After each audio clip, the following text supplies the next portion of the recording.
because you didn't have to do it, but you did. From everlasting to everlasting, you are God. You are the great I am. Jesus Christ, the same yesterday, today, and forever. We are encouraged to know today that the great God of heaven still rules in the affairs of men. Every time I think about it and every time I read through scripture, I still believe that we are in a time when God wants to send the rain. And as I go quickly to the book of Acts for a moment and talk about it, there must be an understanding. The Bible says that when they were all together in one place, on one accord, with one determination, that something suddenly happened. I don't know, but Bishop Woodley, I was sitting here today, and from I walked into this building, it felt like the place was trembling. I don't know if it was just me, but there was a weeping that started coming over me as I sat in my seat, because I heard God say that I am about to suddenly move upon the Commonwealth of the Bahamas. I am about to suddenly move upon my church. And he said, it's not about the politics or anything. It is my people that I'm about to suddenly move upon. There is about to be a release of the river of the fire of everlasting God upon the church. And there are about to be some tongues and some mouths that have been closed that are about to open. You are in this season, you're going to hear some voices that you haven't heard before. You're going to see some faces that you didn't see before. And then you're going to hear from some people that used to speak before, but now they're on a second wind. Are you hearing me from the Holy Ghost?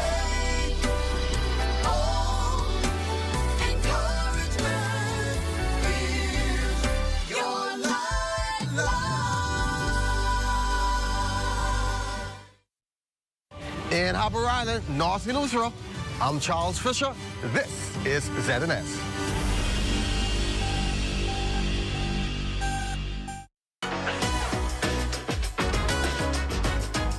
It's What's Trending with Jiminita Swain and the Bahama Beauty at the Broadcasting Corporation of the Bahamas from Studio A. It all starts right now.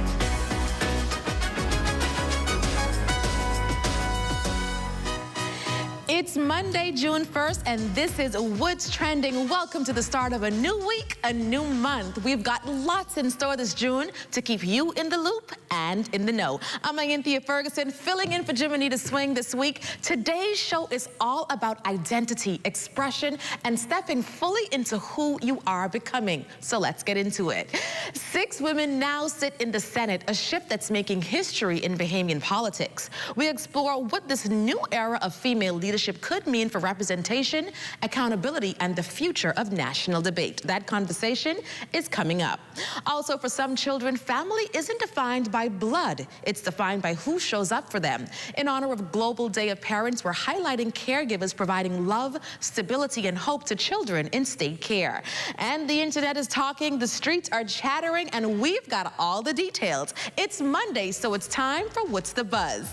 We've got more lined up for you, so stay right there. We'll be right back in just a moment.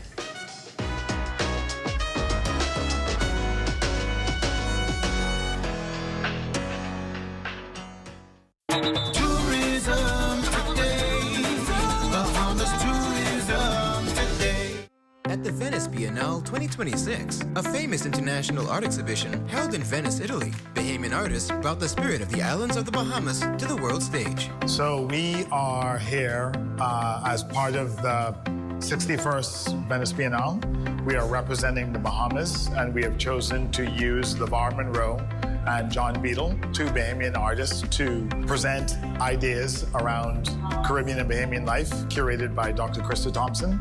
It's been something everyone's been dreaming about for a very long time because the explosion of Bahamian art that is meaningful and directed at sharing our culture internationally has been on the back burner for a very long time. So a lot of professionals have brought their skills together, including Amanda Colson and John Cox particularly, to forge a huge gap as well between tourism and the culture of the Bahamas.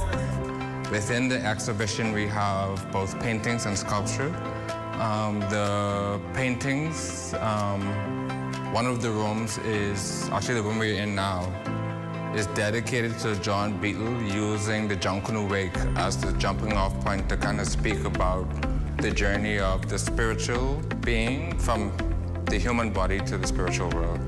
I also did a posthumous collaboration with him, where I'm using materials from his studio in collaboration with materials from my studio to make a big sculptural piece, which is on the bottom floor of this pavilion. For more tourism updates, visit Tourism Today or Bahamas.com. I'm Michael Miller, and this is Tourism Today.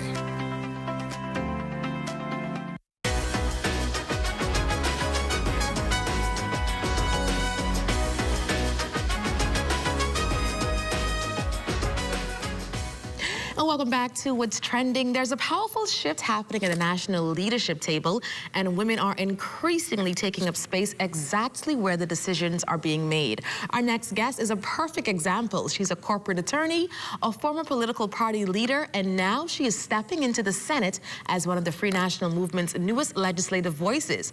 Joining us on the couch to discuss representation, holding the government's feet to the fire, and the new energy in the upper chamber is Senator the Honorable Arinthia Kumalafe.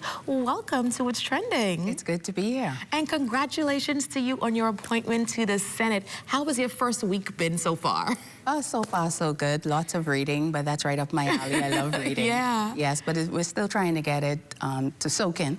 But the experience so far has been quite rewarding. Awesome. And I covered the opening of Parliament, and some numbers that came out of there I thought were quite interesting. 36% female representation in the Senate, 22% female representation in the House of Assembly, 24% female representation in Cabinet. What does this mean, and what does this say for women in leadership in our country moving forward? Well, that's absolutely amazing. It's something that we have been agitating and advocating for several years, especially when I joined this journey almost 2 decades ago now. We've been talking about it. Those of us who have been making the trip down to the United Nations on an annual basis to the meetings for the Commission on the Status of Women, we knew that that was one of the major platforms and agenda to be able to get more women involved in politics. And so it's good to see the evolution of that in our politics now, because obviously, women constitute a significant portion of our society. They hold very significant roles in all aspects of society. So it's good to have them at the table, not just advocating and agitating for women's issues, but for issues impacting the families, which obviously includes our men as well. So it's good to see that good balance. And speaking of balance, you wear a number of hats, right? Yeah. You're a senator, you're an attorney, a mother, a public figure. When do you get the chance to really create your own balance with all of these hats and roles you have to wear and play? I know it sounds very interesting, but that is balance for me. You know? Think so? Yeah, no, absolutely. Wow. It's absolutely a part of who I am. I've always wanted to be, as you mentioned, I'm a wife, I'm a mother. Those are my more serious roles, the roles that I hold very dear to my heart. But also, I always wanted to make a positive impact and contribution to society. And the vehicle that I've chosen has been through politics. And so it's something that's very near and dear to me as well. It's natural to me. I love it. It's a big part of who I am. And so it really is not work. It gets easier. And how have they been managing, you know, seeing mommy in these very public roles? I have to say that they've been my biggest support. They, along with my husband, my parents, my siblings, and now my nieces and nephews are coming on board. Okay. They have been my biggest support, but I'm glad that I've had the opportunity to do this with them. As a matter of fact, I did it primarily for them, to create a better Bahamas for them, to leave a better Bahamas for them, but I'm glad that they got to see me, not just in the role of being a mother and a nurturer and a wife to their father, but also being able to contribute to society and letting them know that this is an important part of their life's journey, that they give back to others. You know, life is not just about us and our individual needs and wants and ambitions, but we must sacrifice as well to make life better for others. Definitely a role model. Absolutely. And now let's talk a little bit about politics, right? Because we know that you are an opposition senator in the upper chamber. And when we think about what the opposition does and what it is, it's not just critiquing the government, it's not just calling out their missteps or whatever, right? But what can we expect from you as an opposition senator in the upper chamber this term? Well, you can expect fairness, you can expect balance, which is the role of an opposition. You can expect that we will continue to hold the government's feet to the fire, as we say it here in the Bahamas, but that pretty much entails us ensuring that there's transparency and accountability in government and that we uphold the rule of law. That you say that because, you know, governments can't effectively function without an opposition or without an effective opposition. And so we think about the role of the Senate and what the Senate is. And, you know, we see the boisterous, rowdy arguments that happen in the lower chamber. But talk to us a little bit about why what happens in the Senate is important. First of all, why the Senate itself is important and why the work that you and your colleagues will do in there is as important as well. Well, as you know, and you mentioned the banter that goes on in the lower house, the Senate is supposed to be a lot more dignified. We're supposed to present ourselves more dignified, but still firm. Right. But still firm. But the Senate, many persons have seen it just as a rubber stamp.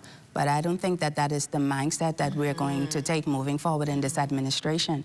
You're going to see some very crucial debates that will be going on in there. We're going to bring a lot of the issues to the people. It is the intention to educate the persons on what goes on in there. The reality is that no law can pass in this country without the Senate. It moves from the lower house to the upper house before it goes up to the Governor General. And so we're going to demonstrate to the Bahamian people that the Senate is just as important as the lower house, as it all forms a part of the strong government that we've enjoyed for the past several centuries, not just, well, I say century, but we have one of the oldest democracies in this hemisphere. All right, and so senator, lawyer, public figure, when you go home and you throw your feet up and you turn off those switches, how do you relax? What do you do to unwind? What does Arinthia do to end her day? You know, it's the funniest thing, you know, but I have a very vast interest, but I love sports. Okay. And so a big part of me unwinding, and the good thing is volleyball, basketball, football, all of them? So when football is over at the beginning of the year, then I go into basketball and Formula One racing. Okay. So basketball is winding up now, but Formula One is still going on. I've seen some races, Yes, and I'm excited for the summer now because World Cup is coming. The Bahamas never makes an appearance, but I always have a horse that I choose. And then the WNBA is going on. Okay. And track and field is going on. And so I have much interest when it comes to sport. And then, funny enough, I actually do a lot of reading as well. Okay. Outside of That's not politics. funny, you're a lawyer. Yeah, I'm not missing it, yeah. What advice would you give to any young girl watching this, going through anything right now? But I think you should just follow your dreams and you should stay focused. Right? There's going to be a lot of persons out there who are going to challenge you. They're going to judge you by the decisions that you make, maybe some of the decisions that you didn't make. But you have to be convicted in who you are. You have to know your path. You have to be sure of what your destiny is, and you have to follow that. And I think you're one of those people. Thank you so much for joining us on What's Trending this afternoon. And congratulations once again. I'm sure you will do well. We'll definitely be watching. Yes, thank you very much. All right, thank you so much for that. Well, family isn't about biology. It's about who shows up. Up next, a veteran caregiver and a former resident who came full circle to give back. That's next on What's Trending.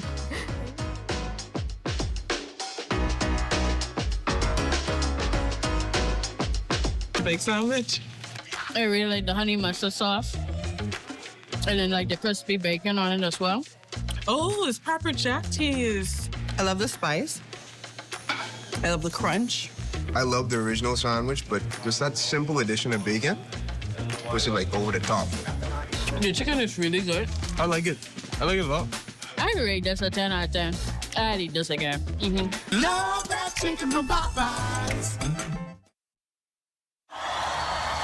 Heaven, I'm in heaven, and my heart beats so that I can hardly speak. Out together, dancing cheek to cheek. I'm Jordan, by the way. Tom.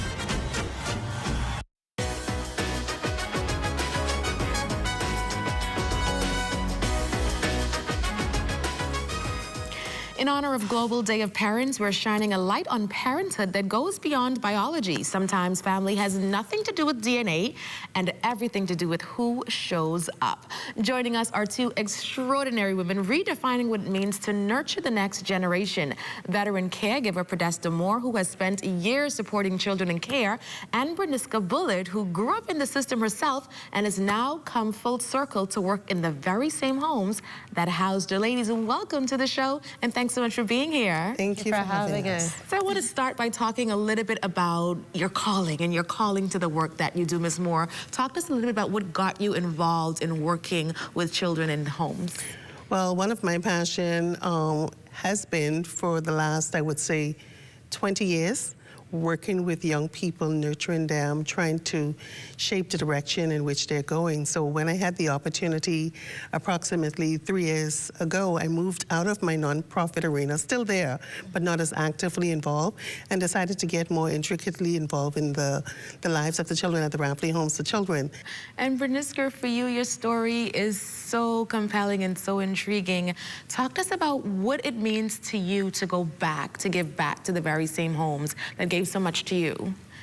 It's a full circle moment. I knew from a young age that I wanted to study psychology, and once I was done with my education, I wanted to become a mentor and kind of guide the kids throughout the same process that I would have endured. I didn't think at the time that I would be in the capacity that I am and actually like on full-time with the team, but it's been very rewarding, like once growing up in the kids, sleeping in the same beds, the same room, eating at the same dining tables that they once did, and now being able to impart that wisdom and just encourage them. I'm essentially like a role model, an advocate, and I encourage them every single day to just achieve their goals with the tools that they have. And some people, you know, in your shoes may be like, you know, once I've aged out, I don't even want to revisit that part of my life. But you've chosen a different path. Why is that important for you? I think it's super important just to be an example. I don't judge, you know, the persons that came through the system and decided that they want something different, because it's very traumatizing, some of the experiences that we've had to endure. And the calling isn't for everyone to do. I know for me personally, listening to the testimonies of the kids, even though I had faced adversity, I realized that there were so many kids that had worse circumstances than I did, and they needed encouragement. So I studied psychology, so that equipped me with the tools. I have both a bachelor's and master's degree in psych. I went into the field with the intention of giving back, so I have the tools and the skill set and the lived experience that it takes to be able to guide them throughout that process. And Ms. Moore, you spoke earlier about, you know, the emotional draw, creating the safe space and making sure that these kids have a future. Now you sit next to Berniska, and she is the embodiment of your work. How does that make you feel to see, you know, how she has turned out? And I'm sure she's just one of many amazing stories. It's very encouraging, because a lot of times they don't have somebody that they can see. They think, oh my God, the world has done me so wrong. But when they see her, they see that there is hope, there's opportunity for them to be whatever it is that they want to be. So it's very encouraging to have her there and to be able to talk to the young people and to let them know that you can do whatever, you can be whatever you want to be. And so that helps to bring them into a perspective where they said, okay, my life doesn't have to go in the direction that I think it's going. You can steer it based on what it is that your goals are and you're aiming to achieve in life. So I think it's very encouraging to have her there in the forefront. And you spoke a little bit about the, you know, the trauma and the hardships that you had to go through, and, you know, varying degrees based on, you know, your background and where you came from. But what helped you get through those hard times when you look back at your childhood? Okay, so the first thing I would say is definitely the caretakers at Ranfurly. They are our friends, they are our sisters, they are there to guide us, to encourage us on a daily basis. They're there for the good days, the hard days, at our graduation, our soccer practices, like they're there cheering us on. It just expanded my horizons and it showed me that there was more to life. Oh, I love that. And you know, as we observe, you know, this Global Parent Day, a question to both of you. And I'll ask you first, Bruniska, what does the word parent actually mean to you today? Yeah, so for me, I learned very early on that your parent, your family, I always say this, like you can choose your family. A lot of the people that I consider parental figures and my family members are not blood related, but those are people that saw a need, they saw a gap and they wanted to step into the role and fill that. I like that. And Ms. Moore, as a caregiver, what does the word parent actually mean to you? Well, it's having the heart and the love. It's not being biological, but it's being there, the nurturing and the caring for those individuals, understanding the backgrounds that they came from and knowing that you can speak to them, you can counsel with them, the opportunity just to be able to share with them. Bruniska, again to you, you know, to any young person right now who might currently be living in a care home, young girl, a young boy, who may feel like, you know, they are a bit lost without that traditional family structure. Any advice, any inspiration you want to share with them today? Yeah, sure, of course. I would encourage them to let their voice be heard, to basically take advantage of all of the opportunities that they have at the home. Desta, Bruniska, thank you so much for coming on. We thank you for the work that you're both doing in ensuring that our youth, you know, see a future regardless of, like you say, where they're starting now. So thank you, ladies, so much. Thank you. Happy Global Parent Day. Yes, thank you so much. Thank you. Thank you. Well, the controversy has social media buzzing. Tennis is making a stunning comeback, and the Spurs just toppled the defending champs. Don't go anywhere. What's the buzz is next. Thank you, ladies.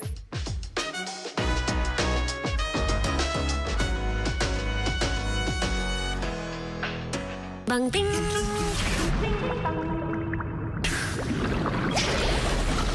Ding bang ding. Ding ding bang. Bang bang bang. Ding bang ding. Ding bang ding. Ding ding bang. Bang bang bang. Ding bang ding. Ding bang ding.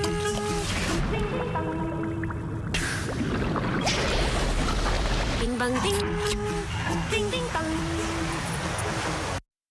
There's something extraordinary happening in the Bahamas right now. Young minds with bold ideas and the courage to build something that has never existed before. And it's all happening right here at the Student Innovation Pitch Competition. The Student Innovation Pitch Competition is an opportunity unlike any other. It challenges students to take an idea or real problem facing our communities and to build a solution. Not someday, now. Look around us.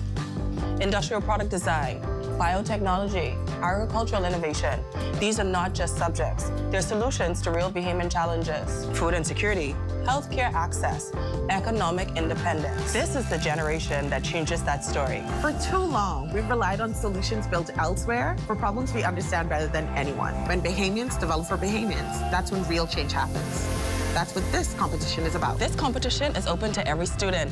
Bimini, Nassau, Exuma, San Salvador, every corner of the archipelago. If you have a bright idea that can move the Bahamas forward, we want to hear it from you. Imagine an ecosystem where our brightest young minds are not just studying innovation, they're living it together right now. When I started this program, I didn't see myself as an innovator. I just had questions and problems that I wanted to fix. Learning industrial product design, learning how to take an idea from a sketch to a real prototype. That changed how I see everything. Competitions like this tell young people like me, your ideas matter. You matter. So, what are you waiting for? Go to tdcbahamas.com. Apply. Show the Bahamas what you've got.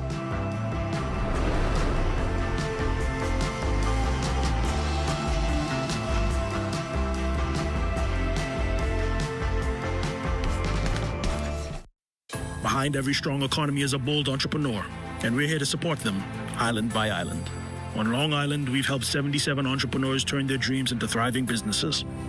Through over $1.9 million in approved funding, the SPDC is strengthening Long Island's economy by investing in its leading sectors: fishing, transportation, and agriculture. No matter the island, every business we support strengthens the economy, starting with yours. SPDC, Bahamas.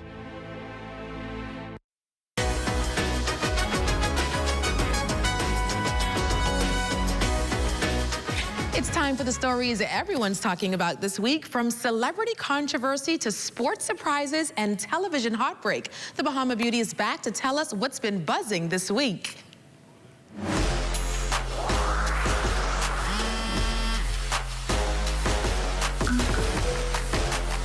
I'm the Bahama Beauty, and here's what's the buzz for this week. The Diddy saga just refuses to leave the group chat. Over the weekend, social media exploded after an alleged video connected to Sean Diddy Combs surfaced online. The footage is rumored to feature model Daphne Joy, who also happens to be the mother of one of 50 Cent's sons, in a 40-minute freak-off. And of course, 50 Cent wasn't about to sit this one out. The rapper quickly took to social media expressing concern about how this situation could affect their son, Sire, while also taking another shot at his longtime rival Diddy, making fun of his seemingly incompetent body parts. A true Cinderella story unfolding in the NBA. The San Antonio Spurs have officially knocked off the defending champion Oklahoma City Thunder in a thrilling 7-game Western Conference Finals series. After forcing a Game 7 with a dominant 118-91 victory in Game 6, the Spurs completed the upset with a 111-103 win on Oklahoma City's home floor. The victory sends San Antonio to the NBA Finals for the first time in years and ends the Thunder's title defense.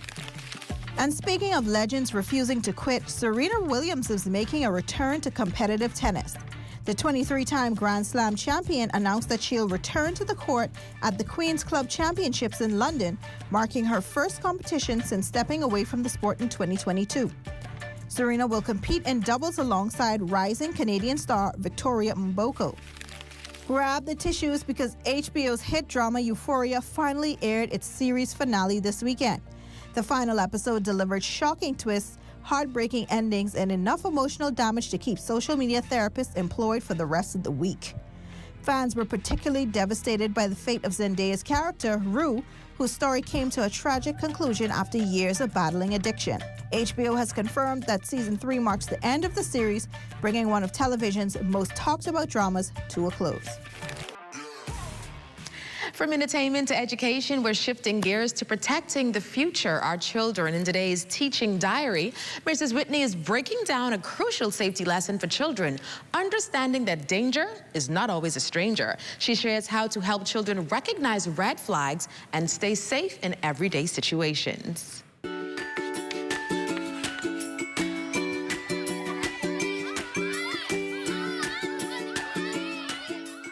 Sometimes the people we warn our children about are people they recognize.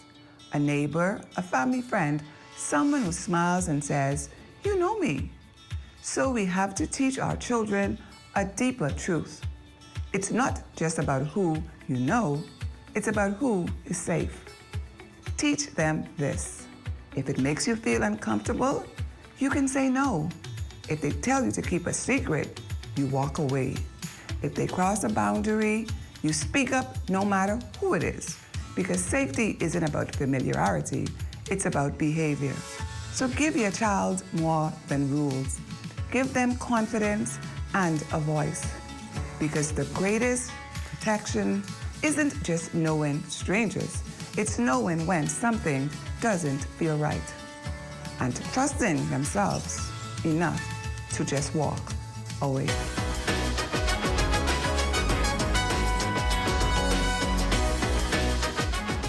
Hi. Hello?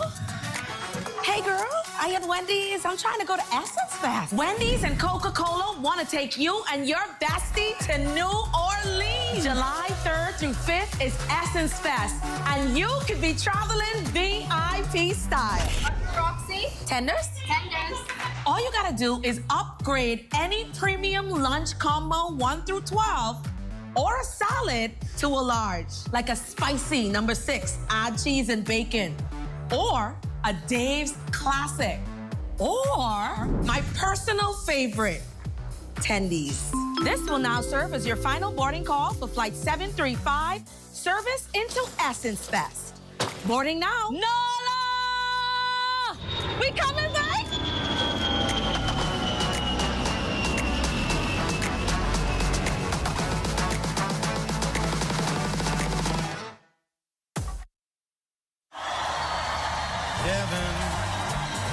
I'm in heaven, and my heart beats so that I can hardly speak. Out together, dancing cheek to cheek. I'm Jordan, by the way. Tom.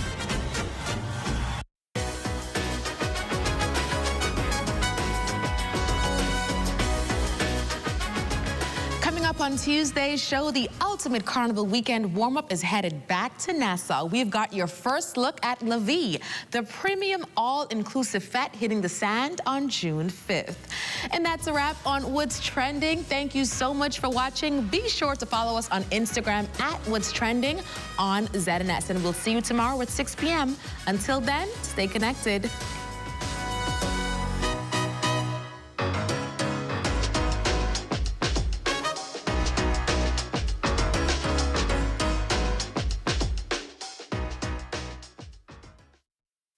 At the Broadcasting Corporation of the Bahamas, I'm Clint Watson, and this is ZNS.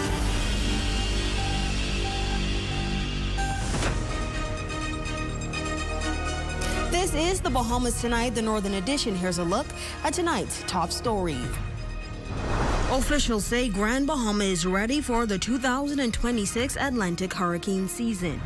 Prime Minister Philip Davis reaffirms commitment to the Afro-Caribbean marketplace. And the Bahamas Educators, Counselors, and Allied Workers Union weighs in on government plans to construct a new high school in Grand Bahama. The Bahamas Tonight Northern Edition starts now.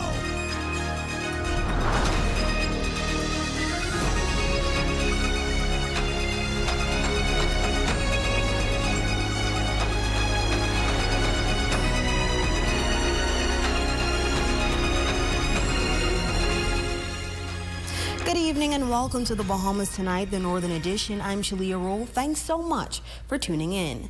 Today marks the start of the 2026 Atlantic hurricane season, and officials say Grand Bahama is ready.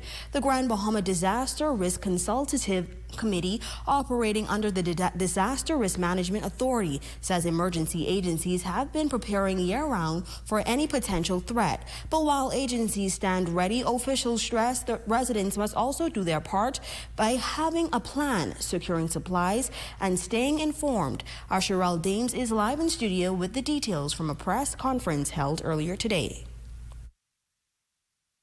Well, Shalia, members of the Disaster Risk Consultative Committee gathered on the first day of the Atlantic hurricane season to outline their preparedness efforts and reassure residents that emergency plans are in place. Grand Bahama Island Administrator Preston Cooper says coordination among government agencies and response partners has been ongoing for months, with a focus on readiness and rapid response. However, he emphasized that storm preparedness is a shared responsibility. He urges residents to review their emergency plans, secure essential supplies, and remain vigilant throughout the season.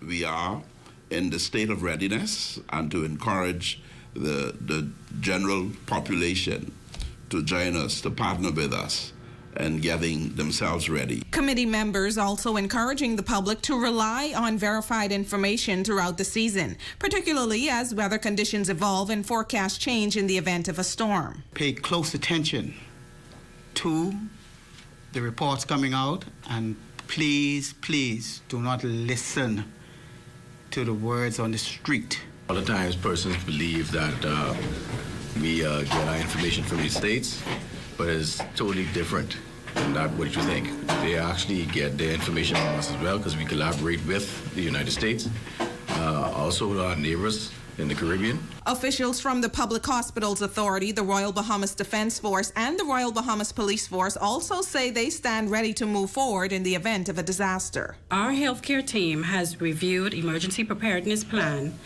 secured essential medical supplies, and are ready to respond should a storm impact our community. Here at Northern Command, We have already issued instructions as it relates to all of our assets and our manpower to stand up in a state of readiness. At that point, we also like to urge citizens to prepare themselves and take all the necessary precaution. Now, officials say the committee will continue its public awareness efforts throughout the week, including a hurricane season church service scheduled for June 7th at Christ the King Anglican Church. They are encouraging residents to take advantage of preparedness information being shared and to ensure their families are ready for any potential storm threat. For the Bahamas Tonight, the Northern Edition, I'm Sherelle Dames. Back to you at the desk. Thanks, Sherelle. In other news, Prime Minister Philip Davis reaffirmed his government's commitment to the planned Afro-Caribbean Marketplace and Logistics Center in Grand Bahama during the Afro-Mexican Bank Roadshow 2026, describing the project as a key link in efforts to strengthen trade and investment ties between the Bahamas and Africa. He also underscored the importance of international partnerships in creating economic opportunities and supporting long-term development. Raven Davis has more. During the AfriExim Roadshow 2026 in Nassau, Prime Minister the Honorable Philip Davis outlined his government's vision for deepening economic ties between the Bahamas and Africa. Of particular interest to Grand Bahama, the Prime Minister highlighted plans for the proposed Afro-Caribbean Marketplace and Logistics Center, describing the project as a major step toward positioning the island as a gateway for trade, investment, and commercial exchange between Africa, the Caribbean, and the wider region. The Prime Minister told delegates that the relationship between the Bahamas and Africa is rooted in mutual respect and a shared commitment to long-term development, adding that no country can thrive in isolation. He pointed to the 2023 Memorandum of Understanding between the Bahamas and AfriExim Bank, which has already supported national development initiatives, including infrastructure funding and a $30 million facility through the Bahamas Development Bank to help small businesses access financing. The nation's leader said his administration remains committed to expanding opportunities for entrepreneurs and small business owners, ensuring more Bahamians have access to the resources needed to grow their businesses and create jobs.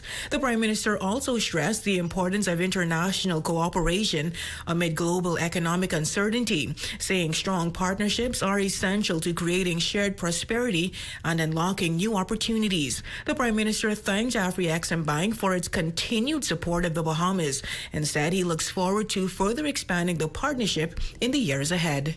For the Bahamas Tonight, the Northern Edition, I'm Raven Davis. The Ministry of Foreign Affairs has confirmed that Bahamian consular officials met with the Bahamian national detained following the May 12 plane crash in waters off Florida.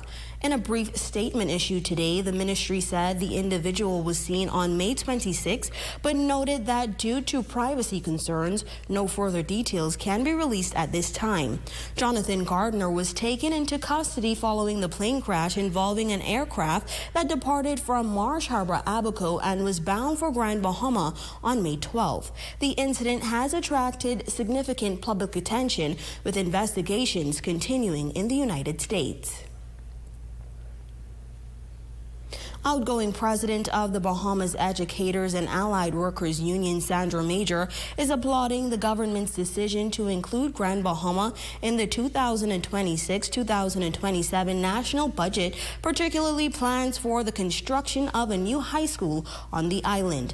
Minister of Foreign Affairs Michael Halkides making the announcement during the budget presentation. Jolanda Thompson-Evers has the details in this report. Through the Caribbean Development Bank, there will be the construction of a new high school in Grand Bahama. While welcoming the government's proposed advancement in education, Bacaboo President Sandra Major says accountability must remain a priority. Major says it is positive to see education reflected in the national budget, particularly plans for a new school in Grand Bahama, and notes that educators will be looking forward to seeing those initiatives brought to fruition. Nothing works in society without education.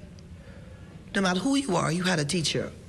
So it's important to recognize in everything that you do, you must first of all consider your teachers.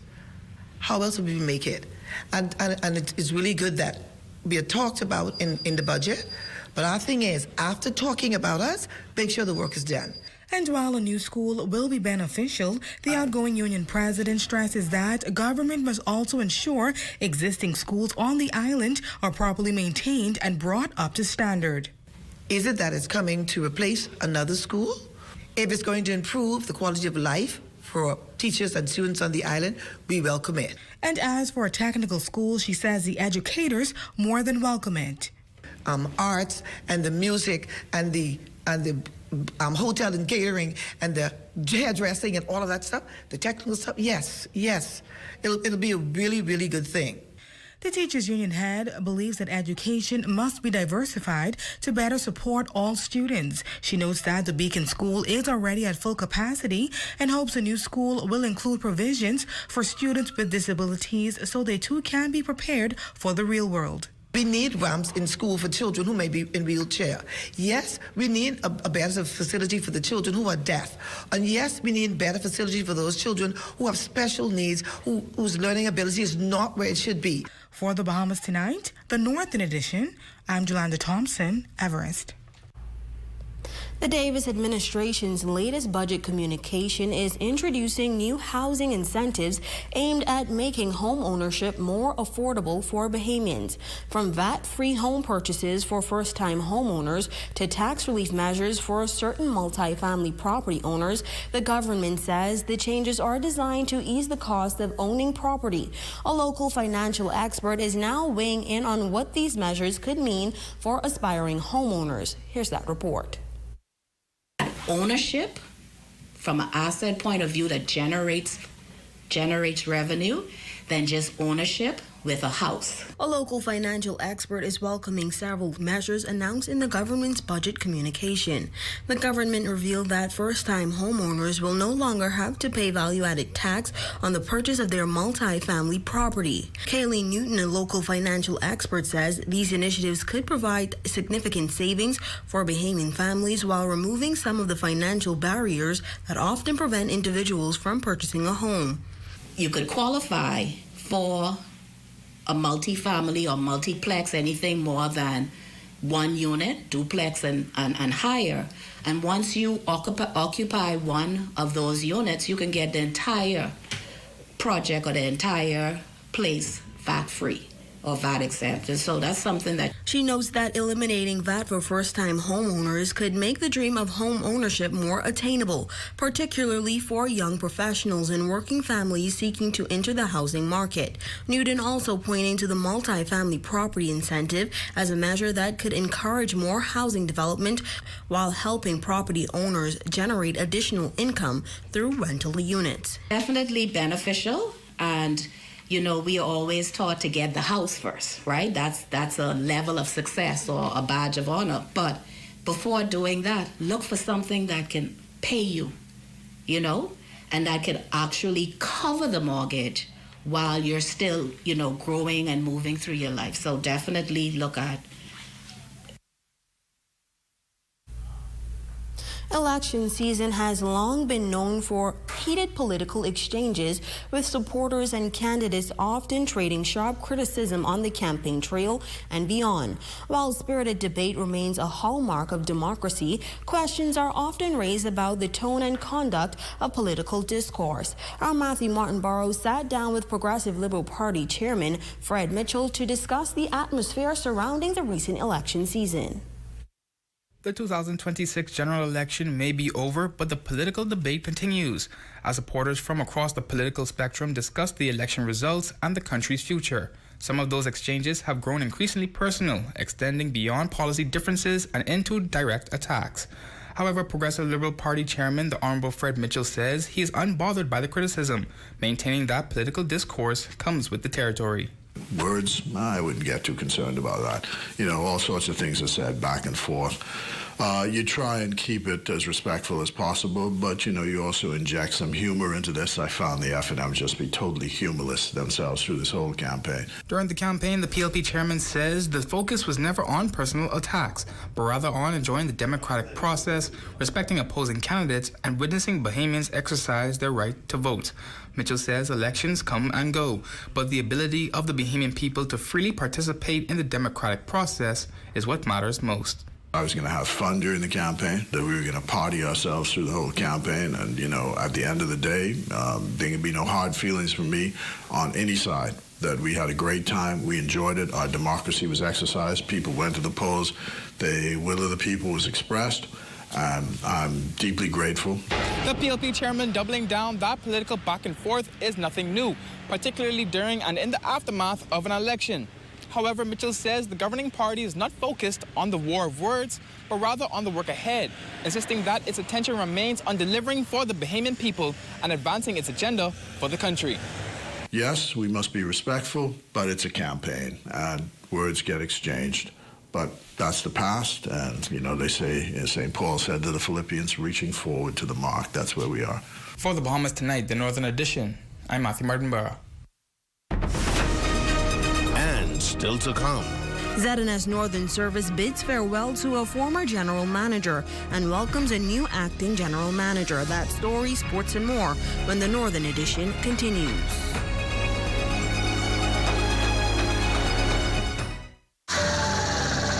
You have enough things to worry about. Living in a world that can seem opposite of the things you are trying to accomplish. I can need a little help with this. We're here to let you know that you don't have to go at it alone. Choose peace of mind. Choose comfort. Choose CB. Commonwealth Bank, leader in personal banking services. Come on down and see what Dolly Madison has in store for you. Renovate and rejuvenate at Dolly Madison. Don't miss the 25% off Labor Day sale at Park & Shop this June 2nd, 3rd, 4th, and 6th, excluding red tag items and underwear. Park & Shop, downtown.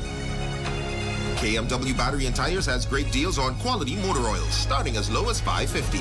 Keep your engine running right for less. Call 351-2595 or visit today for service you can trust. Save more drugs. We got you. From cosmetics to prosthetics, what you need for your family, the brands you're looking for, the quality you expect, the prices you need and deserve. Feel the love. Save more at Save More Drugs. Here at Freeport Decorators, we have hundreds of products for you to choose from. Whether you're in the market for trophies, plaques, rubber stamps, corporate signs, any kind of interior signage, stamps, or seals, we're your one-stop shop. We feature glass, acrylic, crystal awards for every occasion. We build all the trophies here on site. Looking for a gift item? We feature pens, key rings, mugs, tumblers, barbecue tools, even bamboo cutting boards. Have something already? Bring it on down. Let us see if we can print that special something on it for you. Need a headstone? Memorialize the memory of your loved one with a beautifully lasered granite marker. Our store hours are Monday to Friday, 9 to 5. We focus on customization. So if you have an idea or a new concept, bring it on down or call us at 352-5557 or even WhatsApp your idea to us at 646-0777 and we will do our best to make your awards and recognition ideas a reality.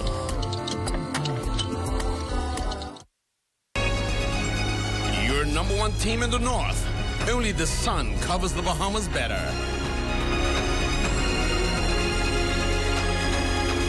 Welcome back.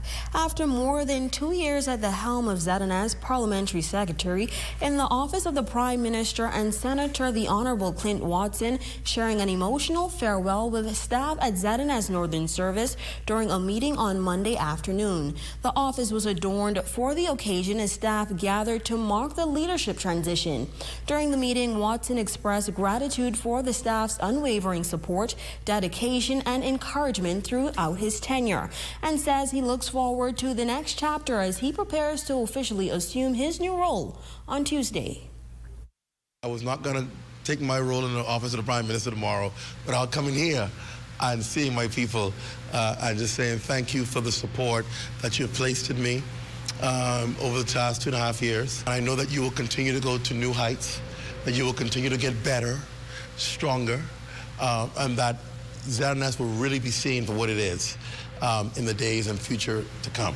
I'm excited about the transformation that will continue. I'm excited about the leadership whose hands you'll be placed in. The new acting general manager, Opal Roach, is no stranger to the corporation with a career that spans some 30 years. Reflecting on her journey from a cub reporter to executive management, she pledged to lead with a people-first approach while continuing the vision, mandate, and initiatives established by outgoing GM Watson. The staff conclaves, they will definitely continue. The social initiatives will continue, and training seminars will continue. We have partnerships with UE and a number of international partners that will afford staff opportunities to cross-train. You are an exceptional team, and I look forward to working with each and every one of you. I do not know every one of you, but I will get to know each and every one of you. Coastal Awareness Month is introduced in schools through art as an initiative not only to spread coastal awareness, but also to promote creativity within the younger generation. Supported by the Ministry of Tourism, students are encouraged to use their talents to highlight the importance of protecting the country's coastline and marine environment. Living on an island surrounded by water, coastal awareness affects all. With that in mind, students attending the Ministry of Tourism's second annual Coastal Awareness Month Poster Awards ceremony used their creativity and art to spread the message of environmental protection with hopes of inspiring others to help preserve the country's coastlines for future generations. My favorite part is the no-sea pollution because, if we keep polluting the ocean, then there will be no more animals left, and we have to preserve it for the future generation. My favorite part about my poster was this side and how we should keep our environment this way and not this way. This presentation made it clear that one message was firmly instilled in the students' minds: protect the environment. The artwork will now be displayed in schools, the airport, the cruise port, and the C.A. Smith building. Dior Pinder captured first place, while Asada Kohli earned second, and Amari Rose secured third place in a competition that highlighted both creativity and environmental awareness. Tourism is everyone's business, and we want our students to learn that from early. We want to teach them that tourism is our #1 industry, so we should take care of this one beautiful Bahamas that God gave us. For me, it's more not so much the kids that are participating, because the ones that are participating, what I found is that they the ones that get it. They understand. That's why they're participating. And so what I hope to get is that their artwork and that's being displayed, whether it's in a public setting like the C.A. Smith building or at our ports of entry or in their schools, will then send a message to their peers. The ceremony showcased that raising environmental awareness has no age limit. In a country where the ocean plays a vital role in both tourism and daily life, competition like these are sparking a new passion among the younger generation. For the Bahamas Tonight, the Northern Edition, I'm intern Aaron Burrows. Thanks, Aaron. It's now time for your Health is Well Monday tip.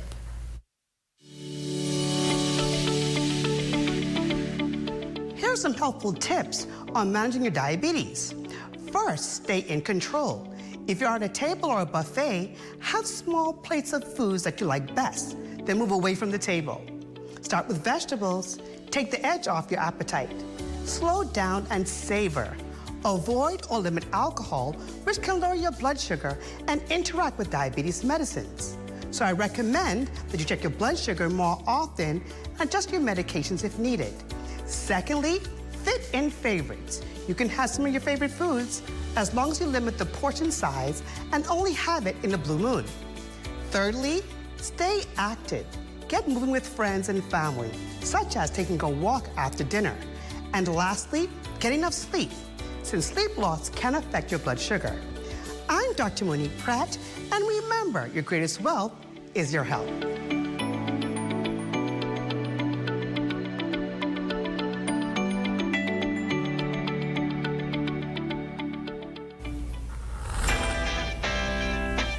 We salute our Facebook friend of the day, John Cage. Thanks so much for tuning in. And that's a look at stories making news. Shane, what's happening in sports? Well, actually, a few of our very own are on their way to the NCAA Nationals in Eugene, Oregon. I am excited to see that. I'm sure you are. Sports coming your way next. Stay with us.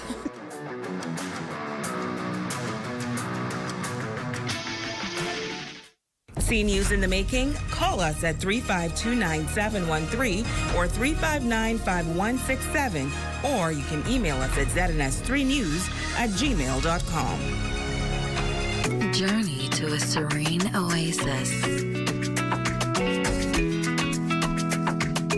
Relax. Rejuvenate.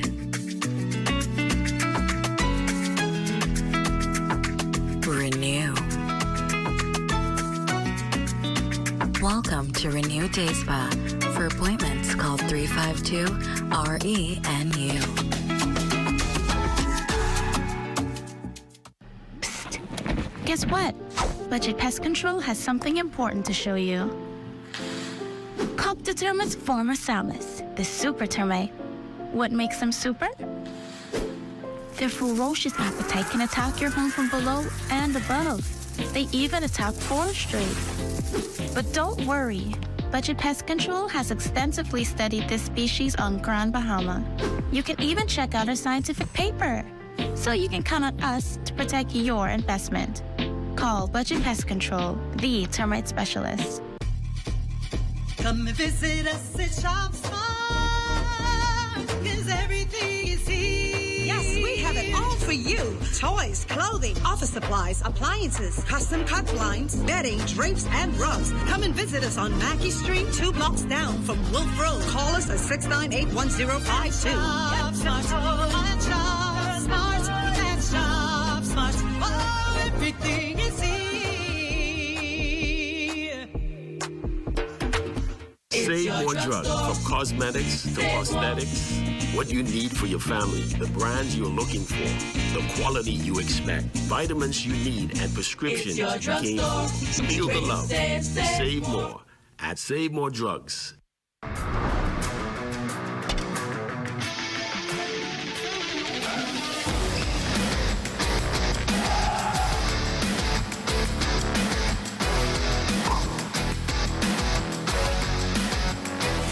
Welcome to the ZNS Total Sports Game, everyone. I'm Shane Stubbs. Basic Basketball will host its annual basketball tournament starting June 4th to the 7th down at the 8 Mile Rock Gymnasium.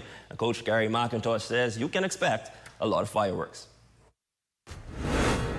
It's an under-17 tournament, and we're going to have about 3 girls teams and about 4 boys teams under 17, and we're looking forward to that.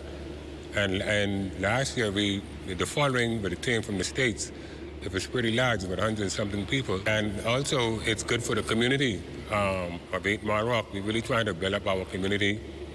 And we'd like to see you guys come out and support the tournament so we can build it every year. You know, every year we hope that it get better. Meanwhile, in track and field, a few Bahamians will be headed to Eugene, Oregon for the NCAA Outdoor Track and Field Nationals. One of the East Regionals at the University of Kentucky Outdoor Track and Field Complex. The University of Florida Gators and Abaco's own Quincy Penn was second in her 400-meter quarterfinal heat and 7th overall in a personal best time of 50.78 seconds. Meanwhile, at the West preliminaries, Meanwhile, at the West Regionals, LaCarthia Cooper clocked 51.53 seconds in the women's 400 meters for the Texas A&M Aggies. She also finished 7th overall for the competition. Grand Bahamian Colony Farrington, representing Texas Tech, will be headed to Eugene, Oregon for the Nationals after clocking 51.89 seconds. And Zion Campbell may not have qualified individually, but he and the Minnesota Golden Gophers will be in the running for the men's 4x100-meter national title after they finished 2nd overall with a time of 38.71 seconds. The NCAA Track and Field Nationals take place June 10th to the 13th. And we end sports on a somber note. The sporting community is mourning the loss of David Stretch Morley. The Bahamas Olympic Committee releasing a statement earlier today, which reads, "It is with profound sadness that the Bahamas Olympic Committee extends its sincere condolences to the family, friends, colleagues, and the basketball community on the passing of our former Vice President, David Stretch Morley. David brought tremendous enthusiasm, passion, and commitment to the Olympic movement in the Bahamas. As a representative of a team sport, he provided an invaluable perspective on the challenges and nuances of qualification systems for regional and international competitions. He was a strong advocate for reform, consistently championing opportunities that would provide small island developing states with a fairer pathway to qualification and participation on the world stage." It reads further, as president of the Bahamas Basketball Federation, David was unwavering in his determination to restore Bahamian basketball to its historic prominence. Through his leadership, dedication, and vision, he achieved significant success and helped strengthen the sport for future generations. It concludes, on behalf of the Bahamas Olympic Committee and the wider Olympic family, we bid a heartfelt farewell to David Stretch Morley. His contributions and legacy will endure for generations to come. May his soul rest in eternal peace.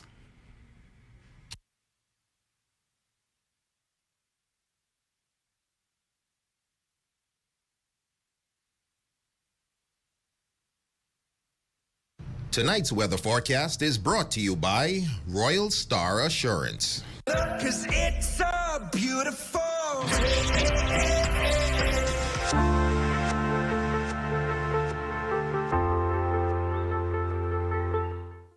At Save More Drugs, we got you.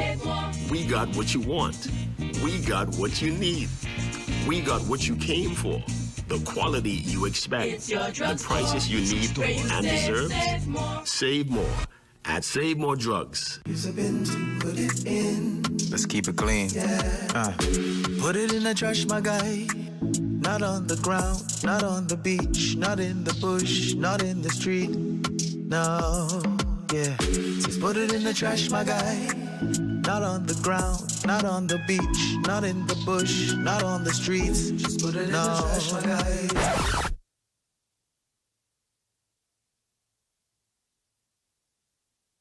Bombastic side eye. Criminal offensive side eye. Put it in the trash.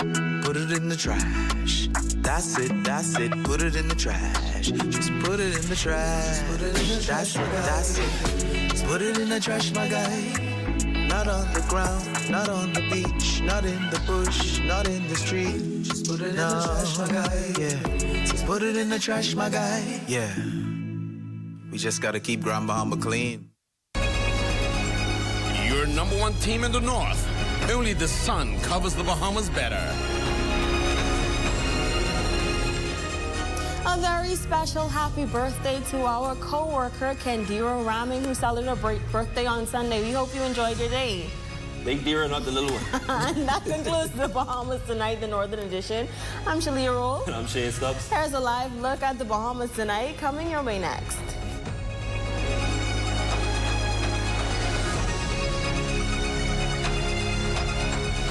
Coming up in the Bahamas tonight, Mother Nature may be promising a below-average hurricane season, but disaster risk officials are still pushing preparedness. Plus, hear what the new chair of public parks and beaches is promising and how he proposes to achieve that to reach the end goal. And a gated community, the backdrop of a suspected suicide in Western New Providence. The Bahamas Tonight, the National Report, starts now.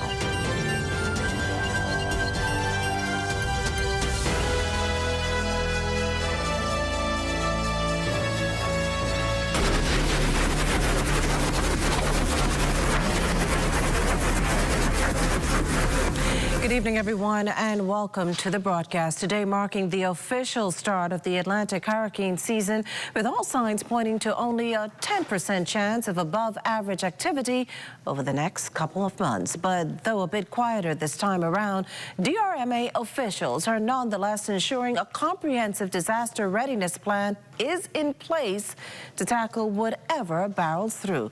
LaDon Davis reports. With 11 named storms, 1 to 3 possible hurricanes, Managing Director of the Disaster Risk Management Authority, Aaron Sargent, cautions Bahamians not to get too relaxed by the news that this year's hurricane season is below normal. While hoping for the best, he confirms 90 shelters with the capacity to accommodate some 14,000 people will be available whenever disaster strikes. Most of the shelter inspections have taken place in the Family Islands, but I do note at our briefing this morning, I was advised that there are only about approximately 3 shelters that were not inspected as yet in New Providence. Once they go through the rigorous inspection process that we have revamped since the operationalization of the authority, we have seen a reduction in the number of shelters that we have to drop. According to the Met Office, the Bahamas experienced a similar season in 1992, but was left dumbfounded when powerful Category 5 Hurricane Andrew devastated the Isle of Eleuthera on August 23rd. In light of this, the DRM authority leader verifies the Abaco Hurricane Shelter has been officially added to the shelter inventory. All construction work is complete. As you know, during times of disaster, we distribute cots and sleeping supplies to the shelters during those times. So all work in the Abaco shelter. The shelter is ready for use. Now, to get to this point, Sargent says the DRM authority conducted a regional readiness exercise across 8 Family Islands, empowering local key stakeholders as a way to strengthen their capacity to respond to disasters. The managing director affirms a full report of a national recovery framework is in the final stages and will be drafted before submission. In the coming weeks, we will submit that framework, which we are nearing completion, to the Interministerial Committee on Disaster Risk Management for their review, approval, and enactment. On this first day of the 2026 Atlantic hurricane season, the managing director once again sounded the alarm for all Bahamians to get prepared. Officials from the DRM authority say they plan to host a national readiness exercise with all key stakeholders sometime in early July. For the Bahamas Tonight, I'm LaDawn Davis. Well, we can also tell you that now that the Atlantic hurricane season is here, contractors are urging homeowners to look beyond supplies and insurance. They say the structure, location, and condition of a home can make the difference between damage, danger, and survival. Here's Lyle Maycock. As hurricane season begins, the question is not whether homes are insured, but whether they are built, retrofitted, and located to survive strong storms, flooding, and storm surges. Bahamas Contractors Association President Leonard Sands says many homes have improved through hurricane impact windows, but the most dangerous weak points are often not exposed until after a storm hits. Firstly, the BCA would recommend that people do an assessment to ensure that the roof tie-down systems are installed correctly on your roof. And secondly, you check the wear and tear of your shingles. It may not cause interior damage to your homes. If you lose all the shingles, you have to spend the money to replace them. But he says safety also starts before construction. Everyone's talking about new home construction, where to build, where to find properties that you can afford. But it's also important to find out, is this area where I'm going to build in prone to flooding? That warning carries extra weight after 2019's Hurricane Dorian, when hundreds of Abaco and Grand Bahama residents were forced to escape rising water through their roofs. Sands says if officials warn that floodwaters could rise above a single-story home, residents should not wait it out there.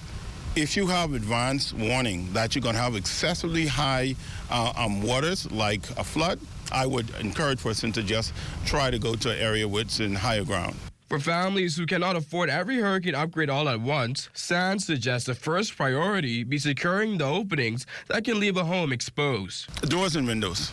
You could shelter in place inside a room that is very secure. What you can't shelter in place in is a place where you lost your window and door. Contractors say hurricane preparedness starts long before a storm forms, with better hurricane impact windows, better doors, safer roofs, and drainage all playing a role in protecting homes and families. Reporting for the Bahamas Tonight, I'm Lyle Maycock.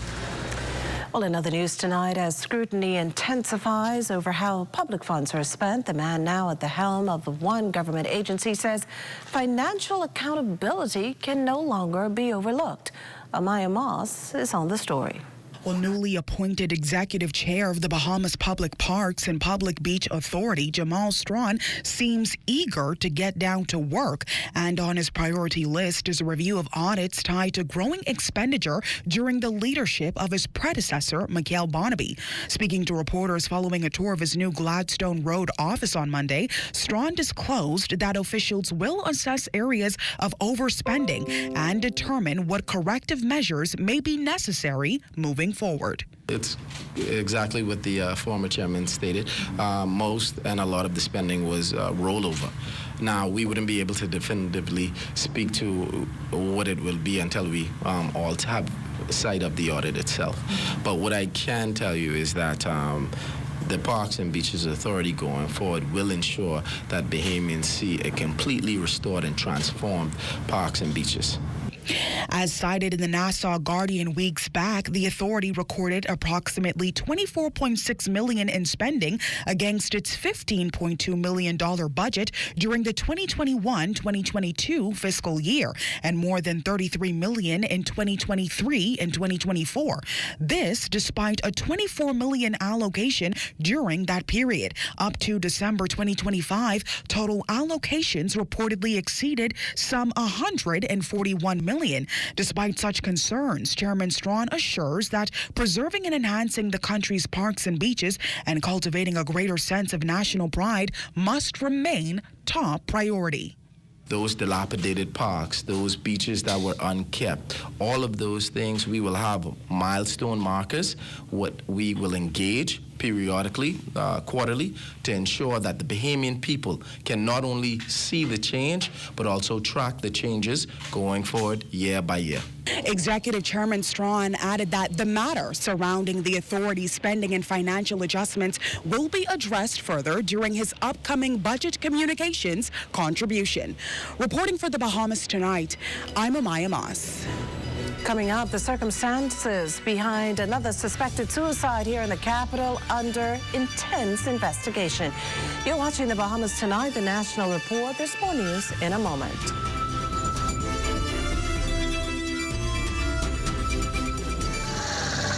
You have enough things to worry about. Living in a world that can seem opposite of the things you are trying to accomplish. I can need a little help with this month, sis. We're here to let you know that you don't have to go at it alone. Choose peace of mind. Choose comfort. Choose CB. Commonwealth Bank, leader in personal banking services. Ladies and gentlemen, distinguished guests, and everybody watching from Nassau. Tonight, we welcome a star. So please join me in welcoming the barbecue rap star, star of the show! KFC, it's finger licking good. Tasha, what you saying? Girl, right here, rushing to catch J.S. Johnson. I gotta renew my insurance. Oh, I with JSJ too, but I don't wait in line. I just pay online. Stop it. How you do that? Just email info@jsjohnson.com and say, sign me up for an online service center. They'll reach out and hook you up. You ain't never have to stand in line again. Amen to that. Save time. Pay online. Sign up for J.S. Johnson's online service center today. Insurance, peace of mind. 5 cars, catch the keys, don't blink, take these. Island Luck is giving away 5 brand new cars. Earn 10 reward points for a chance to enter and win. Enter weekly from Monday 12 a.m. to Sunday 2 p.m. Winners are announced Sundays at 3 p.m. on 103.5 The Beat and Island Luck Socials. 5 cars, 5 weeks. The more you play, the better your chances. Visit islandluck.com for more information. Catch the keys only at Island Luck. Must be 18 and over. Island Luck reminds you that it's only a game, so please game responsibly. Hi. Hello? Hey, girl. I am Wendy's. I'm trying to go to Essence Fest. Wendy's and Coca-Cola want to take you and your bestie to New Orleans. July 3rd through 5th is Essence Fest, and you could be traveling VIP style. Roxy? Tenders? Tenders. All you gotta do is upgrade any premium lunch combo 1 through 12 or a salad to a large, like a spicy number 6, add cheese and bacon, or a Dave's classic, or my personal favorite, tendies. This will now serve as your final boarding call for Flight 735, service into Essence Fest. Boarding now. Nola! We coming back?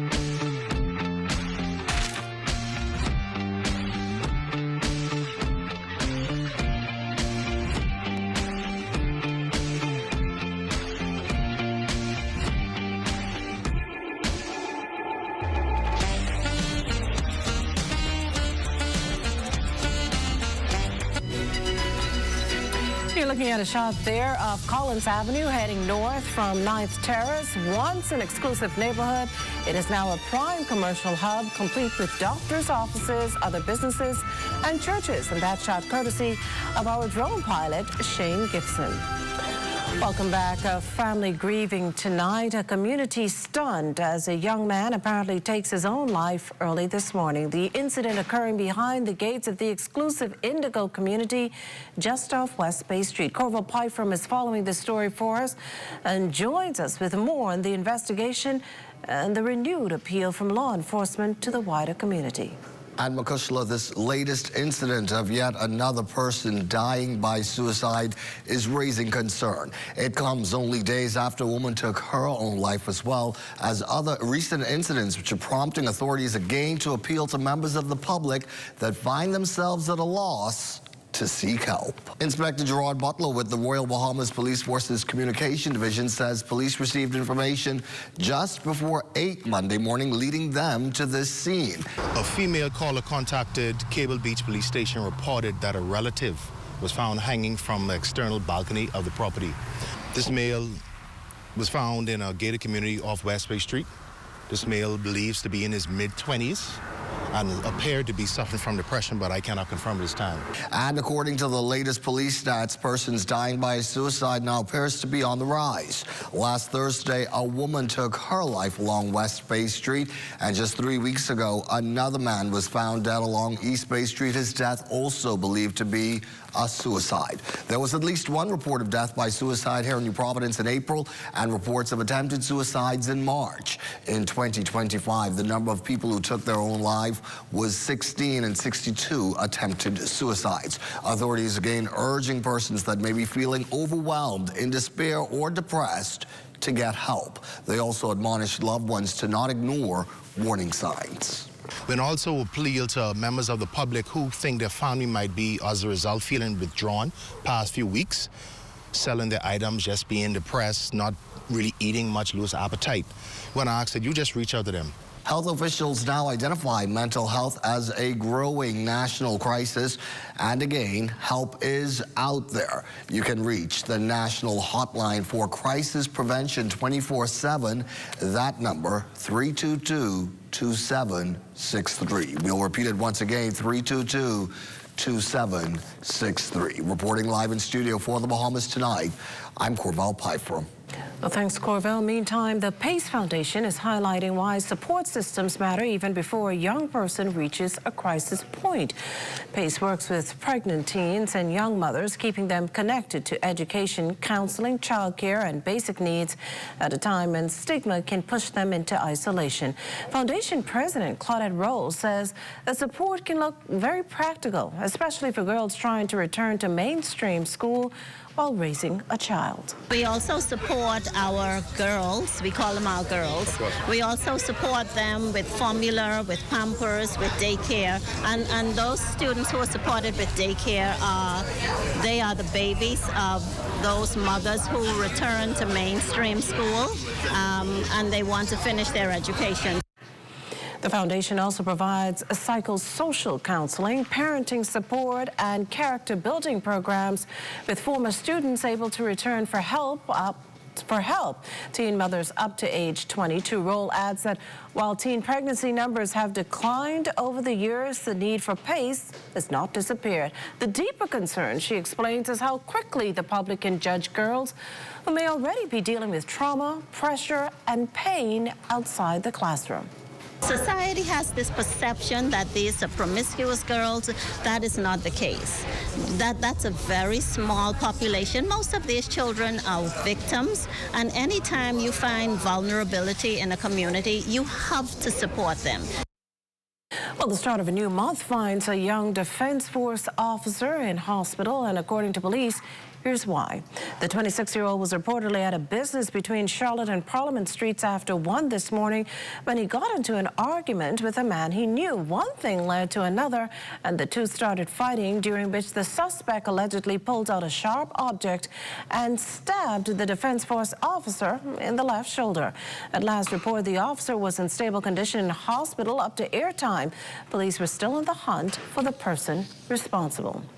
Well, the Ministry of Foreign Affairs confirming in a statement today that suspected drug kingpin Jonathan Gardner was seen by Bahamian council officials on Tuesday, May 26, but that due to privacy concerns, nothing further can be said at this time. As we've reported, Gardner was one of 11 people rescued hours after their plane crashed in waters off Florida on May 12. That rescue, however, quickly turned into an arrest after Gardner was found containing 3 phones, a small quantity of cash, and $30,000 tightly packed inside an envelope with the handwritten name of a prominent Bahamian politician whose name was redacted. No word on when Gardner will appear in court. Well, a big day, big week rather, for laborers. This portion of the news is brought to you by Folk Call Smart Pass, the smart way to pay at the pump. There's something extraordinary happening in the Bahamas right now. Young minds with bold ideas and the courage to build something that has never existed before. And it's all happening right here at the Student Innovation Pitch Competition. The Student Innovation Pitch Competition is an opportunity unlike any other. It challenges students to take an idea or real problem facing our communities and to build a solution. Not someday, now. Look around us. Industrial product design, biotechnology, agricultural innovation.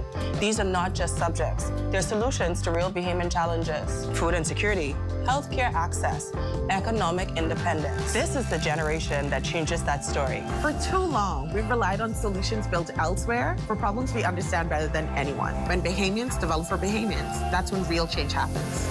That's what this competition is about. This competition is open to every student. Bimini, Nassau, Exuma, San Salvador, every corner of the archipelago. If you have a bright idea that can move the Bahamas forward, we want to hear it from you. Imagine an ecosystem where our brightest young minds are not just studying innovation, they are living it together right now. When I started this program, I didn't see myself as an innovator. I just had questions and problems that I wanted to fix. Learning industrial product design, learning how to take an idea from a sketch to a real prototype. That changed how I see everything. Competitions like this tell young people like me, your ideas matter. You matter. So, what are you waiting for? Go to pdcbahamas.com. Apply.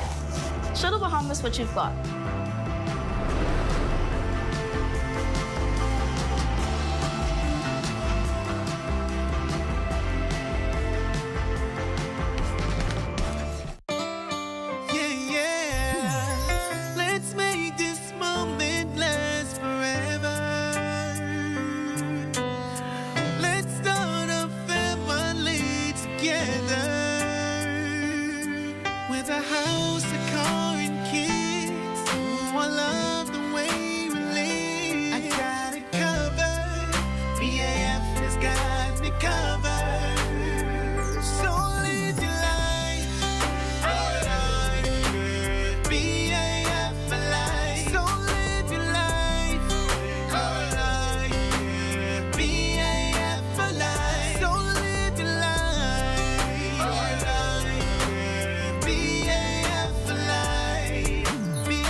Nassau, get ready. This June 27th, YBE Promotion and Excalibur Entertainment present The Season of Love, Part 2, R&B Edition, on the lawn of the National Stadium ground, with performances by... Get ready for Joe. It's Joe performing live. Come and experience the undeniable voice of Kelly Price. Kelly Price comes to Nassau. Bahamas own, the ZNS, Fan Shaw, is Jimmy Cossier. Sometimes I love her. The legendary Brian McKnight. This will be an ultimate night of love. Saturday, June 27th, on the lawn of the National Stadium ground. Tickets on sale now at Classy Cuts Hair and Nail Beauty Supply or online at ybepromotions.com. For info, Skybox and VIP packages, call 242-427-8111 or 242-357-0116. Be there. Introducing the Focal Smart Pass app that helps you to fuel up faster. Here's how it works. Download the app on the App Store or get it on Google Play and create your profile with payment details. Visit your nearest Shell station. Open the app, scan the pump's QR code, select your payment amount, and begin fueling. Say goodbye to cash and cards because the Focal Smart Pass offers secure and convenient payment options right at your fingertips. Download Focal Smart Pass now and fuel up faster today. For half a century, the Bahamas Cancer Society has been a symbol of hope, support, and compassion for thousands of Bahamians affected by cancer. Saturday night, that legacy was celebrated in grand style, from elegant gowns to sharp tuxedos. It was an evening filled with dining, dancing, and prizes. Our Desmond Saunders tells us more. This year's theme, 50 Years of Hope, Egyptian Nights, transported guests to ancient times, with many embracing the occasion in colorful kaftans, pharaoh-inspired attire, and golden accessories. Justice Petra Hannah Adderley was one of them. I went to Morocco about 2 years ago, and I bought this beautiful kaftan, and this is the first time I'm wearing it. This is such a wonderful occasion with a wonderful theme. While the evening was filled with glamour, its purpose remained clear: raising funds to support critical work of the Cancer Society, programs, services, and outreach initiatives. Cancer Society President Rochelle Wilkinson. We don't have regular income, so everything is through fundraising efforts. And so, of course, this is one of our legacy fundraising events and one of our bigger events. And we're so happy to know that we had a sold-out event tonight. So probably over 600 people. So that's a great support from the community, and we're ever so thankful. The ball also honored individuals and organizations who have made significant contributions in the fight against cancer. Kelly's House and Home received the Legacy Award, while Dr. Christine Shin and Rashinda King were presented with the Susan Andrews Award. RBC Royal Bank received the Lifetime Commitment Award. Erica Roll is the bank's managing director. Tonight is definitely a testament. We're definitely humble and honored to be the Lifetime Achievement Award recipient, and we look forward to partnering with them. It's certainly in keeping with our purpose around helping our communities to prosper. Cancer survivor Ebby Sharon Jackson spoke of the disease's far-reaching impact on Bahamian families. Therefore, we as Bahamians really need to be doing more to promote, help, and do whatever initiatives we can do to help the Cancer Society. The Bahamas Cancer Society's work of bringing hope to those facing cancer remains as important as ever, and the message from organizers is simple: please continue to support the cause. Desmond Saunders, The Bahamas Tonight. We'll talk about support for a worthy cause, and for our Desmond Saunders, that comes along with some of the perks of the job. Well, Royston and Marlena join us live for a sneak peek of Access Now. Guys. Well, Makushla, tonight is all about the youth, it seems. We're learning about some special gifts going to some special needs students. Absolutely. There are other few things going on. We've got a youth empowerment forum that started today, focused on big issues surrounding the Caribbean. And then we'll also be talking about the Exuma Youth Band. There's 130 odd of them, I think, yes. And we'll be finding out more about that from Charles Fisher. Absolutely. Sounds good. And like you said, all about the youth. Stay with us, The Bahamas Tonight. The National Report continues after this. Are you or a loved one under medical care? Do you need affordable medical supplies? Ports International is the largest home health care supplier. Medical supplies at the very best price. And you can even shop online. From hospital beds to wound care, wheelchairs to walkers, Ports is a one-stop shop for your medical supplies, and we accept insurance. We have online shopping and 2 locations to serve you, at the Airport Industrial Park and Shirley Street. We also ship to the Family Islands. Shop online and visit us on Facebook. Call Ports at 377-1771. Throughout our lifetime, we must all make decisions. No matter how we choose, the right one just needs to be made. Like having J.S. Johnson Insurance Agents and Brokers as your insurance partner. We've been serving the Bahamas for over 100 years. Whether you need home, motor, marine, or commercial insurance, make the right decision. Call 397-2100 or visit jsjohnson.com. JS Johnson Insurance. Peace of mind. Bake sandwich? I really like the honey mustard sauce. And then like the crispy bacon on it as well. Oh, it's pepper jack cheese. I love the spice. I love the crunch. I love the original sandwich, but just that simple addition of bacon was like over the top. The chicken is really good. I like it. I like it a lot. I rate this a 10 out of 10.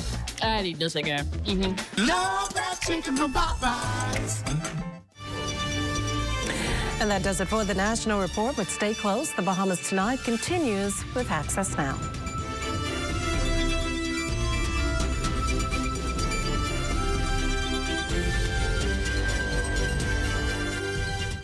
Health is the greatest gift. That's where we come in. Bahamas Medical and Surgical Supplies is a premier distributor of medical equipment, as well as medical and surgical consumables. Our engineers are always on hand, providing top care service that saves lives. We carry a wide selection of over-the-counter and prescription items, IV fluids, and other injections. Our products are state-of-the-art, and our entire team stays on top of cutting-edge technology. With more than 2 decades of dedicated service, Bahamas Medical and Surgical Supplies continues to be a trendsetter and innovator in healthcare. We have set ourselves apart by truly caring for our customers. We understand the intricacies of healthcare, and we produce spectacular results. We cherish our partnerships and nurture our friendships as we continue on our quest to help everyone maintain that wonderful gift of good health.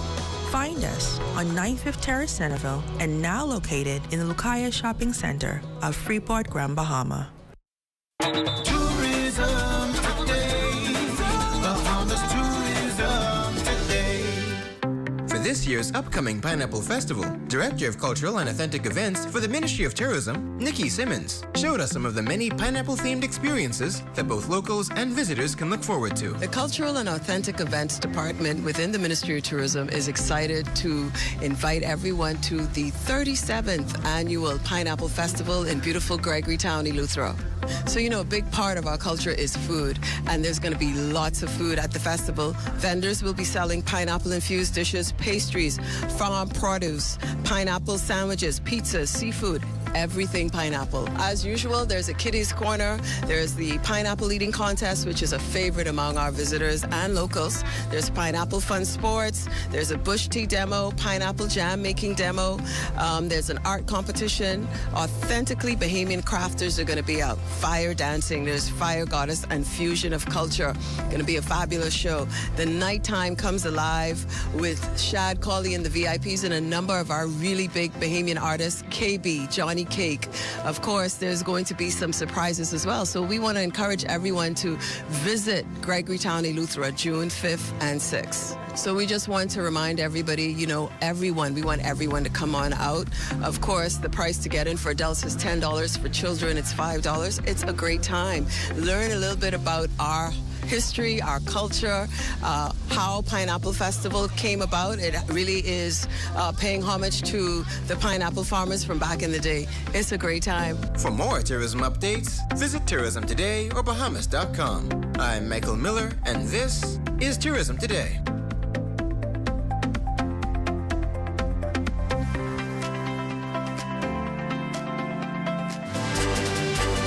The region's youth taking center stage this week. We'll tell you why. Plus, some special students getting a special gift. Those details straight ahead.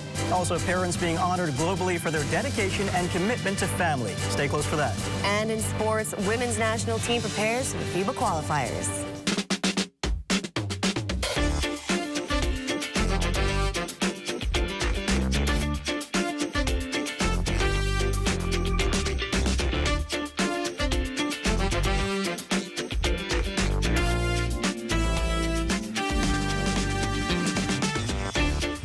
Bahamas Tonight Access Now starts now. Good evening, everyone. I'm Royston Jones. And I'm Marlena Leonard. Welcome to the Bahamas Tonight Access Now. Welcome indeed. This week marks Labor Week in the Bahamas, culminating with the National Observance of Labor Day on Friday. It's a time dedicated to recognizing the contributions of Bahamian workers across every sector. And from tourism and healthcare to construction, education, law enforcement, and small business, labor continues to be the backbone of national development. Absolutely. It's a moment to reflect on the struggles and sacrifices that help shape workers' rights and protections throughout the country. And judging by the number of people already talking about Friday's Labor Day parade and events, the shirts are being ironed and the group chats are already fully active. I know that means weekend plans are fully unlocked for the long weekend, us included. You're definitely right about that. And with that said, let's dive right into the news. Youth leaders are from across every region are in town for the 3-day Caribbean Development Bank Youth Fire Forum. The innovation hub for young people up to age 35 provides a platform for Bahamians to showcase their ideas and solutions that can propel the region forward. The event tackles themes from climate resilience and digital transformation to community safety. Minister of Youth and Sports, the Honorable Mario Boleg, opened the forum at the Bahamar Convention Center Monday morning under the theme, Forging the Caribbean's Future, Strategic Solutions for Uncertain Times. My colleagues and I here in the Bahamas and across the entire region are working tirelessly to ensure that we do our part to make pathways for the young leaders. And this is exactly why rooms and spaces like this forum, Fire Forum, are so critical, because it allows us all to sit around the table as co-creators, forging the future as we discuss strategic solutions in uncertain times. Caribbean Development Bank President Daniel Best confirms the event is part of the CDB's wider youth engagement during this week's 56th annual meeting. He sees the forum as an opportunity for youth to help shape development across the region as the Caribbean navigates climate shock, crime, and food insecurity. Development works better when young people help design it. Across the Caribbean, young people face real structural barriers. Too many still struggle to access decent work, financing, technology, skills training, safe communities, and meaningful participation in decision-making. Too many are asked to be resilient without being even given the systems, resources, and opportunities to thrive. But that is only one side of the story. The other side is that young Caribbean people are already building solutions. Well, students who use wheelchairs at the Stapleton School on Dolphin Drive will now have an easier time getting to and from school through the help of an accessible bus, thanks to the efforts of the Member of Parliament for Fort Charlotte, Honorable Sebastian Bastian, and Prime Minister, the Honorable Philip Davis. The donation comes after the Prime Minister learned about the school's mobility challenges during a recent visit. MP Bastian telling us the presentation is about more than just a donation. We are here to create opportunity and cement the fact that education should not be limited by mobility, and our students should be armed with the equipment they need to get around. So as of today, the Stapleton School will be able to use this bus to pick up their students, to take the students to the various sporting events and other community and social events that the school has planned. Stapleton School's principal, Amanda Monker, expressed gratitude on behalf of the students for the special gift. I'm of the belief that no child should be left behind. Their circumstance should not deprive them of any of the resources, facility, and or any opportunity that they and their talent could have for them. It will assist us in transporting our students who use wheelchairs, and they can now be transported in dignity. What a great donation. Meanwhile, today, countries around the world are observing Global Day of Parents. It's a special occasion recognizing the important role parents play in shaping families, communities, and future generations. Here at home, the observance also shines a spotlight on the sacrifices, guidance, and everyday support parents continue providing to children across the Bahamas. Wes Calix Forbes takes a closer look tonight. Under the theme Together for Parents, as a part of its Bahamas Strong Families Forever initiative, Marriage, Children, Family Alliance movement, President and Chair Cheryl Joaquin Alexandre believes that Global Day of Parents plays a critical role in children's lives and in building stronger communities. There is always room for improvement, and obviously, as we have seen in terms of the trend, in that we have over 70% of children born are born to single parents. It makes the burden for parents even greater, and so we must indeed be innovative and strategic in the help that we're giving. She also links strong parenting skills to addressing some of the nation's most pressing concerns, including crime, poverty, and social dysfunction. It's important for parents to have a knowledge of the actual needs of their family members, particularly their children, and when those needs are not met, it leads to poverty. It leads to dysfunction in terms of children or growing into adults feeling disenfranchised or not connected or not loved.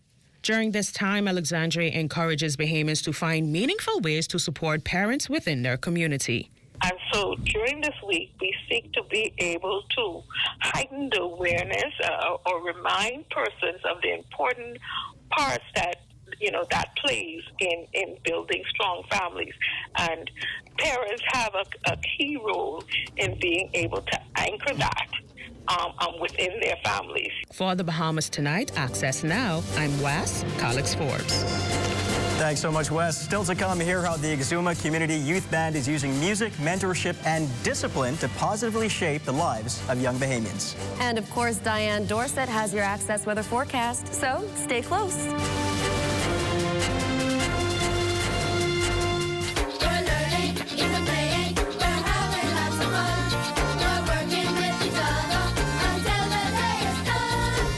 His first official visit to an educational institution since assuming the portfolio, Deputy Prime Minister and Minister of Education, Science and Technology, the Honorable I. Chester Cooper, met with University of the Bahamas leaders to discuss the institution's strategic future and strengthen government collaboration. I believe collectively, with the support of me as Minister, the support of the government, support of yourselves, I believe we can truly achieve the vision that you've set and the contributions that you have put in. Hopefully we can see them all come to fruition in a manner that you desire. UB President Dr. Robert Blaine welcomed the meeting with ministry officials and praised the Board of Trustees for their work. Having an alumnus as the minister is one of the best things that we could possibly ask for, and we're grateful. I'm grateful for that. I want to join the chair in saying that I have an incredible team. These are the people that do the real work. They do the heavy lifting here, and they make opportunities for our students that are just beyond imagination. Chairperson of the board, Allison Maynard Gibson, expressed her gratitude to DPM Cooper for the timely visit and outlined the university's key priorities. The board's #1 priority is international and national accreditation. We already happily have become a candidate for SAC-COC accreditation. We expect by the end of this year to finish our compliance requirements. John Lee McIntosh for Air Talk.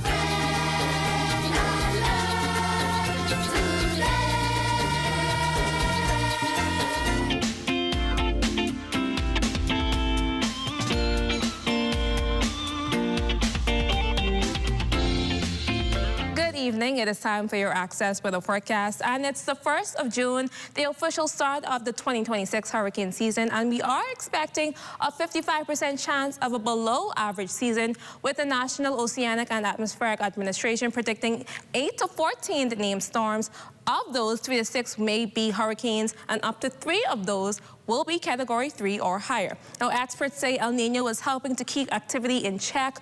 The weather pattern produces winds that make it more difficult for hurricanes to organize and strengthen.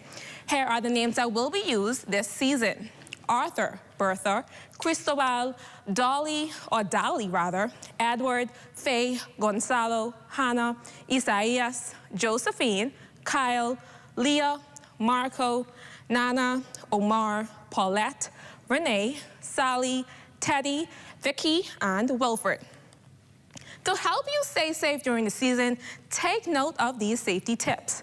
Firstly, keep flashlights and radios with extra batteries handy.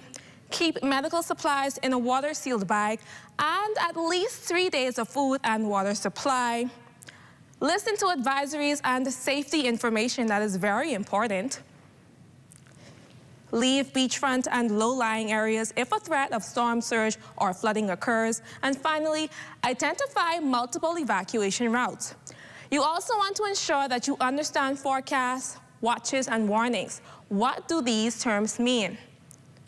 Tropical storm or hurricane alert means that tropical storm or hurricane conditions are possible within 60 hours. Tropical storm or hurricane watch means that tropical storm or hurricane conditions are possible within 48 hours. Tropical storm or hurricane warning means that tropical storm or hurricane conditions are possible within 36 hours. Know your risks, such as storm surge, flooding, or strong winds. And finally, follow your local weather service messages and advice provided. But even though the Atlantic hurricane season is predicted to be quiet, with no tropical development expected in the Atlantic in the coming days, what is not quiet is our weather right now. Our satellite picture shows a broad area of moisture over the Gulf of Mexico, along with an approaching frontal trough, which will support periods of showers and isolated thunderstorms over the next several days and leading into the weekend. So we want to make sure we keep those umbrellas close by. Now, taking a look at our boating forecast. In the northwest Bahamas tonight and tomorrow, winds will be southwest to west at 10 to 15 knots. Seas at 2 to 4 feet. We'll get high tides at 9:35 in the evening and again at 9:50 in the morning. In the central Bahamas, light and variable winds with seas at 1 to 3 feet. And in the southeast Bahamas tonight and Tuesday, east to southeast winds 10 to 15 knots with seas at 2 to 4 feet. Then for all areas on Wednesday, light and variable winds, seas at 1 to 3 feet, a high tide at 10:30 in the morning and a low tide at 4:26 in the afternoon. It is time now for your international temperatures, brought to you by Royal Star Assurance. Shake your body, girl, touch the ground. Up and down and all around. Hold your head and hold your ears and hold your nose and hold your mouth and hold your neck and hold your shoulders, hold your chest and... That's going to do it for your international temperatures, brought to you by Royal Star Assurance. But join me again at 11 for a full weather update. Have a great evening, everyone. Here's to hoping we remain unscathed through the entire hurricane season. Thank you so much, Diane. Now, we wanted to bring you this feel-good story on this Monday. For years, the Exuma Community Youth Band has been using power of music to shape young lives across the island chain. Now, with more than 130 members and strong support from community leaders and the Royal Bahamas Police Force Urban Renewal Program, the organization continues striking a powerful chord in youth development, mentorship, and national pride. Charles Fisher has their story. Sweet pulsating music. The Exuma Community Youth Marching Band, under the leadership of Inspector Calarico Burrows, has been in existence for more than 30 years, but has recently returned after a 5-year hiatus. So we started from the beginning, where we just taught all the kids from scratch, playing the music, playing instruments, reading music, learning to march, parade discipline, and then uniforming them again and rebranding the band. This little one sure has the rhythm. Band ages 8 to 19. Once they come willing, then we find the instrument, we give the instructions, we teach them parade, band shows, we teach them what they need, and then it goes from there. Our goal is really to get them really skilled in their music, so that way they can make a living for themselves, and just letting them know that, you know, the creativity is inside the kids. And so the best way for them to really express themselves is through music. Throughout Exuma, any festival or event, you will be able to listen to the rhythm. Each one of our homecomings, we have Mount Thompson homecoming, Barretari, Rollville homecoming. The National Family Island Regatta is one of our primary signature performances, along with Independence. So for every year, our goal is to be prepared for the regatta, the National Family Island Regatta, as well as Independence for the nation. And the band, it comprises of all of the young people throughout the community from every one of the schools. It's government, private, primary. Now, during the recent Barretari Regatta, they got a big promotion and donation and welcome to perform at the first Bahamas Gumbe, Broward, July 18th. Well, we're excited about it. This is going to serve as a dual opportunity for us. We want to start what they call the band camp for Bahamians in the United States, where we go over there and we just have a clinician work with our kids and just building them up in terms of their musical capacity from zero to some competence. And a part of the process, we want to make some courtesy calls on some of our national stakes inside the United States, like our embassy, and then the Miramar project in the Gombe. We're looking forward to the kids expressing how good they are and how great Bahamians really can be musically, because, you know, that's a part of our heritage. Best of wishes, and not only representing the Bahamas well, but Exuma in particular. For Access Now, I'm Charles Fisher. Such an excellent story. Thanks so much, Fisher. Oh my goodness, that little boy. The drum was almost as big as him. Too cute. Make sure you stay with us. Sports with Amajal Knowles is up right after this break.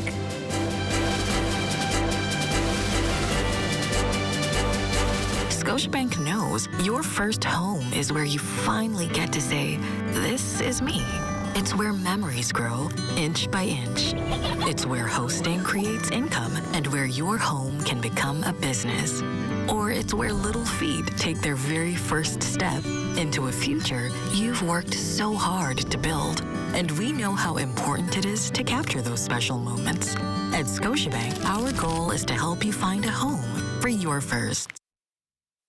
Step into any Super Value or Quality Supermarkets location for specials like Chef Boyardee spaghetti and meatballs, 15 ounces, $1.69. Jacquard vegetable oil, 40 ounces, $4.49. Whole chicken wings, $1.69 per pound. Turkey wings, $2.99 per pound. Sunday Delight smooth or tangy drinks, 64 ounces, $2.99. You'll be singing a happy tune this June with the specials at Super Value and Quality Supermarkets.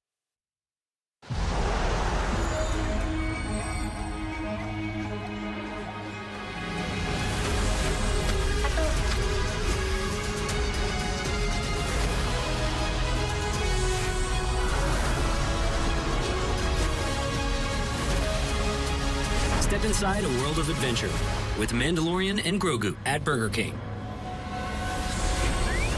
See The Mandalorian and Grogu, only in cinemas. Some home items don't get enough attention until the wrong one fails. Let's talk about ladders, tubs, and toilets. A good toilet isn't just about looks, it needs a strong build, smooth flush, and easy clean. These are built for daily use, and they're strong, modern, and reliable. Next, ladders. Whether you're fixing, painting, or working, your safety matters. It has a strong frame, a solid step, and proper grip. Whether you're fixing, painting, or working, your safety matters. A tub should feel solid, comfortable, and easy to clean, not thin and flimsy.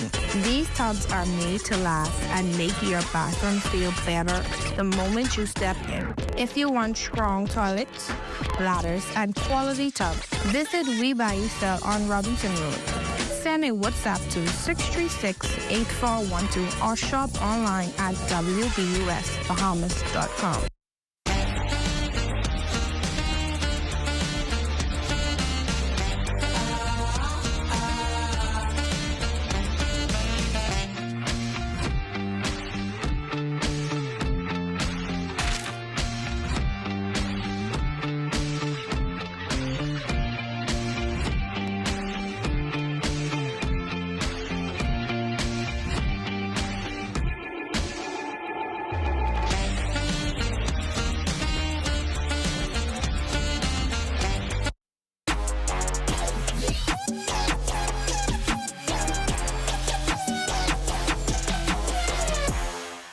Welcome to your Monday Sports Check, everyone. I'm Amajal Knowles, topping sports. The countdown is on for our women's national basketball team as they are roughly 7 weeks out from the start of the FIBA AmeriCup Central Basket qualifiers over in Nicaragua. And according to the coaching staff, it's expected to have one of the most talent-laden squads in recent memory.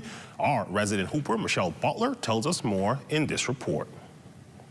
The Bahamas women's national basketball team is continuing preparations as they gear up for the upcoming FIBA Women's AmeriCup Central Basket qualifiers next month in Managua, Nicaragua.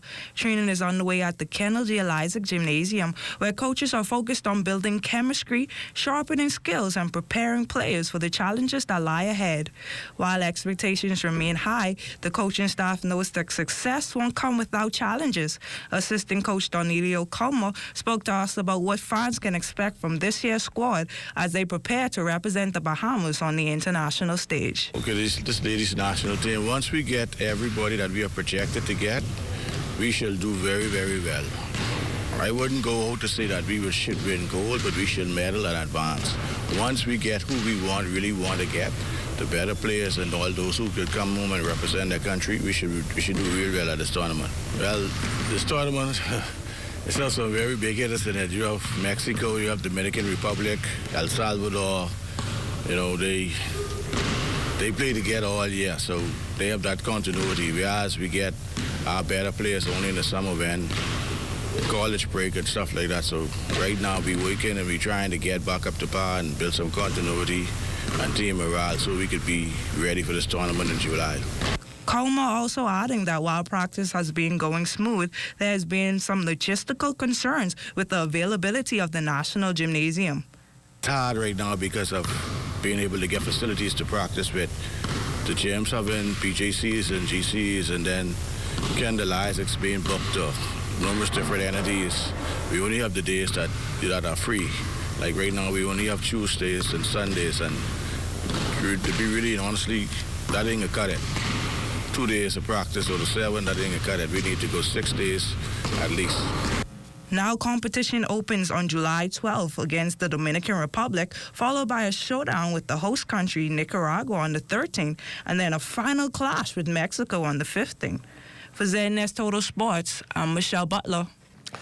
Thanks, Michelle. Still on basketball, but this time on a more somber note. The Bahamas Basketball Federation mourning the passing of former President David Stretch Morley, who died over the weekend at the age of 70. Morley, previously serving as the president of the Grand Bahama Basketball Federation as well, has long been touted for his contributions to the development of basketball in the Bahamas. Some of his contemporaries reflect on his legacy.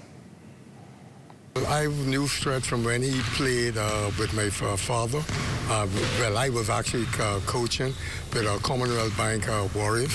Real outstanding guy, good hard worker and very coachable. When he became president of the federation, it was a big turn around and positive development for the federation. We lost a great man. He was a good man. He was one of the pioneers who brought me along with the national team and gave me a chance to represent the Bahamas, and I will always be grateful for him for giving me that chance and the opportunity. As you can see, when he gave me that chance, I'm still here now working. We'd like, from the Bahamas Cycling Federation, we'd also like to give our sincere condolences to the family of our former brother, David Stretch Morley. I don't think a lot of persons know that when we started the Bahamas anti-doping, that Stretch Morley was the person from the Bahamas Olympic who was over there on the board, and he did a stellar job in the development of the anti-doping here in this country. Another notable death in the local sporting community, this time in the sport of bowling, as the ZNS sports team understands that Glenroy Flo Saunders passed away over the weekend as well at the age of 81, a revered sportsman in multiple disciplines, including pool, baseball, softball, and golf. But he's widely considered as the first Bahamian bowler to bowl a 300 game. In 1981, at the age of 38, he captured the first and only medal for the Bahamas at the World Cup when he picked up a bronze in Madison Square Garden in New York. He traveled the world competing at tournaments representing the Bahamas in the sport and earned much international recognition. He was inducted in the Bahamas National Sports Hall of Fame in 2011. Again, he was 81 years old. Switching gears this time to track and field from over the weekend in the collegiate ranks. A number of Bahamians punching their tickets to the NCAA Outdoor Championships, the stellar performances at the regionals. A look at a quartet qualifying in the women's 400 meters. On the track, University of Tennessee Volunteers senior Javanya Walcott, she would win her quarterfinal heat in the women's 400 meters and was third overall in a personal best time of 50.26 seconds. Paul Cord and the Volunteers 4x4 relay team, they would finish second in their quarterfinal heat and were fourth overall in 3:26.96. University of Florida Gators junior Quincy Penn was second in her quarterfinal heat and seventh overall, a personal best time of 50.78 seconds. The Gators 4x4 team was third in their quarterfinal heat and sixth overall in 3:27.70.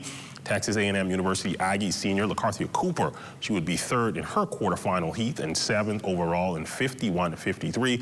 Finally, Texas Tech University Red Raiders senior Colonique Farrington was also third in her quarterfinal heat, finishing 10th overall in 51.89 seconds, as after running a 52.30 in the first round. On the field side of things, Keyshawn Strawn, a junior for the University of Nebraska, qualified in the men's javelin competition of the West preliminaries. Strawn had a best throw of 76 meters to qualify second overall out of the West. Caden Cartwright, a freshman for the Mississippi State Bulldogs, booked his ticket for the NCAA Championships as well in the men's javelin competition. Cartwright qualified 8th overall with a personal best throw of 68.78 meters. Anton Smith, a freshman for the University of Arizona, will compete in the NCAA Outdoors in the men's triple jump competition. He booked his ticket with a 5th place finish in the West preliminaries, soaring 16.59 meters. And of course, at the East preliminaries as well, University of Miami Hurricanes junior Kalia Jackson competing in the women's discus. She would secure her spot, finishing second overall with a personal best throw of 58.26 meters. And that's been a look at your sports on this Monday. I'm Amajal Knowles, signing out until tomorrow.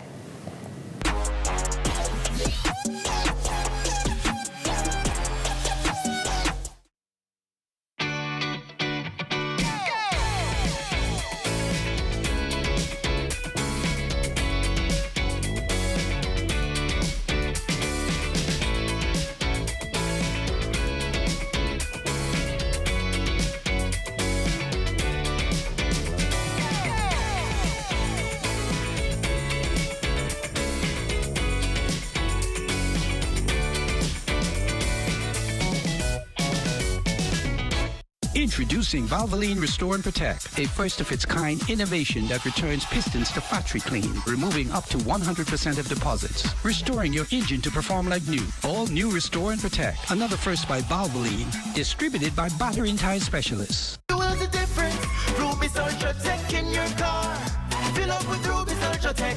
Spend less and go far. Fuel up with Ruby's Ultra Tech. Get the most out every ride. Just watch your car perform with the best fuel inside. Fuel up with confidence in every mile. Get Ruby's Ultra Tech in your tech and drive with a smile. Watch your car perform with the best fuel inside. Fuel the difference with Ruby's Ultra Tech. At Cartwright, our members know that there's a lot to smile about. They know that membership has its privileges.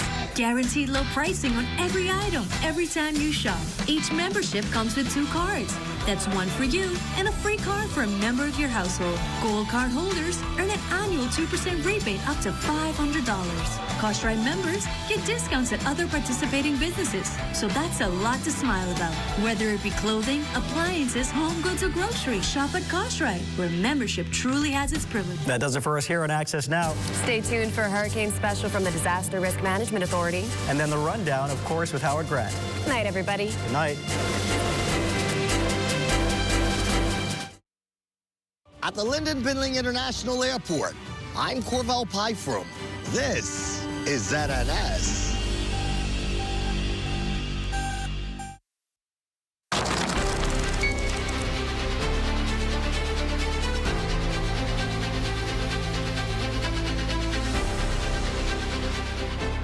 Today marks the official start of the 2026 Atlantic hurricane season. It also marks my first hurricane season serving you as the Minister of State with responsibility for disaster risk management. It is a privilege to serve you in this role, and an honor and responsibility that I embrace. Meteorologists predict a slower than normal season this year, with fewer storms likely to threaten our region due to El Nino, a weather phenomenon that causes warming in the Pacific Ocean, which normally curbs hurricane formation. However, even with El Nino, hurricanes can still cause immense damage. Major storms like Andrew in 1992, Joaquin in 2016, and Idalia in 2023 all formed despite the presence of El Nino, bringing devastating destruction to our islands and the region. Last year, 13 named storms impacted the Atlantic. 5 became hurricanes and 3 reached Category 5 strength. One of these hurricanes, Melissa, devastated Jamaica and Cuba before making landfall in the southern islands of the Bahamas. Although Melissa did not cause significant damage in our islands, it provided important lessons. Our experience assisting residents in the southern islands gave us valuable insights, helping us to fine-tune evacuation procedures and logistics so we can better serve the Bahamian people. Since my appointment, I have been working closely in consultation with the operational leadership of the Disaster Risk Management Authority. They have assured me that they are continually strengthening our country's preparedness. They have been working tirelessly, conducting trainings and tabletop exercises, engaging with government and the community stakeholders, partnering with the private sector, and strengthening capacity with international organizations to ensure we are ready when the time comes. This year, experts anticipate at least 11 named systems in the Atlantic, with at least 2 likely to become hurricanes. While El Nino may reduce overall activity, it only takes 1 hurricane to severely impact our communities and way of life. We urge you to take every precaution to protect yourself, your family, and your business. Have an expert inspect your home or business to ensure that the building is structurally sound. Invest in hurricane shutters, impact-resistant windows, or plywood so that you can secure your property when the time comes. Stock up on non-perishable food items, water, a first aid kit, and other supplies. Make sure that your important documents are secure and easily accessible. If you can, make the investment in homeowners insurance. Doing so isn't easy. It is a sacrifice, but it is a sacrifice that will be well worth it if our islands are significantly impacted by a storm and your home is damaged or destroyed. Most importantly, have a family evacuation plan in place. A little effort can go a long way towards keeping your family and things you cherish safe. The DRM Authority is here for you. We will post updates throughout the season. Follow the DRM Authority on social media and visit getready.gov.bs for hurricane safety information and preparedness resources. Remember, you are not alone in hurricane preparedness. This is a community effort, and together we can weather any storm. As your new minister with responsibility for disaster risk management, I will do everything in my power to ensure that you are prepared to meet any hazards that lie ahead. Stay safe, Bahamas, and get storm ready.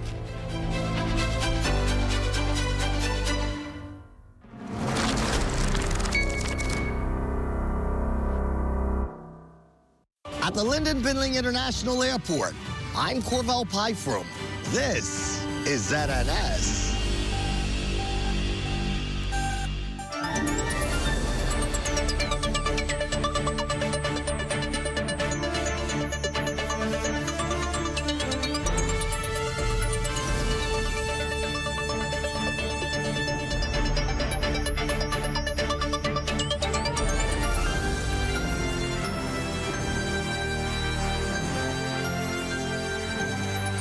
Good evening, ladies and gentlemen. I am back, and welcome back here to the Rundown here on ZNS Television Network. It is so wonderful to be here back after a short general election hiatus, and you know how that is.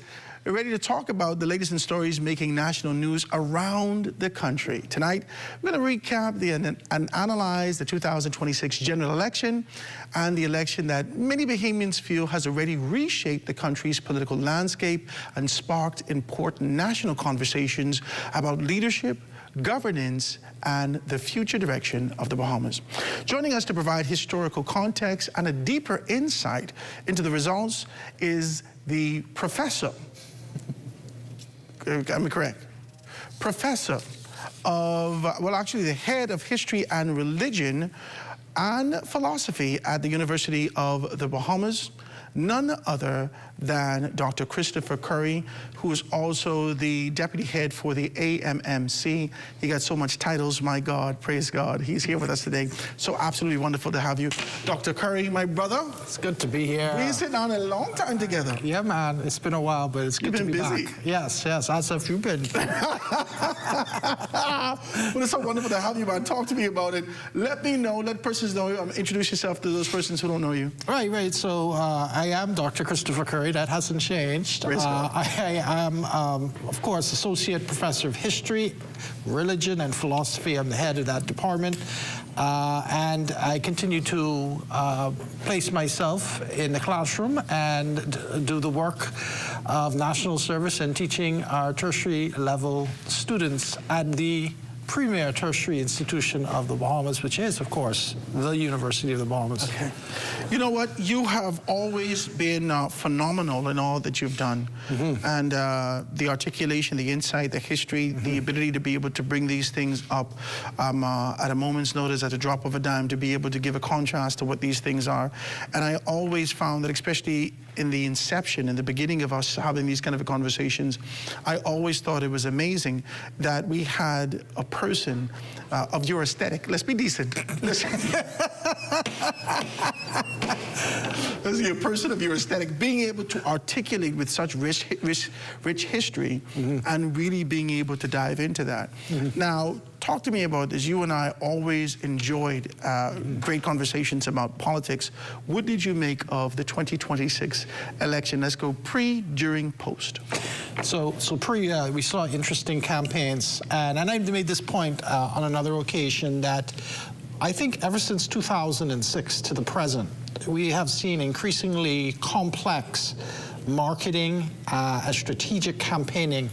The use of 2006. Okay, and I marked 2006 precisely because this is where you see the evolution of social media.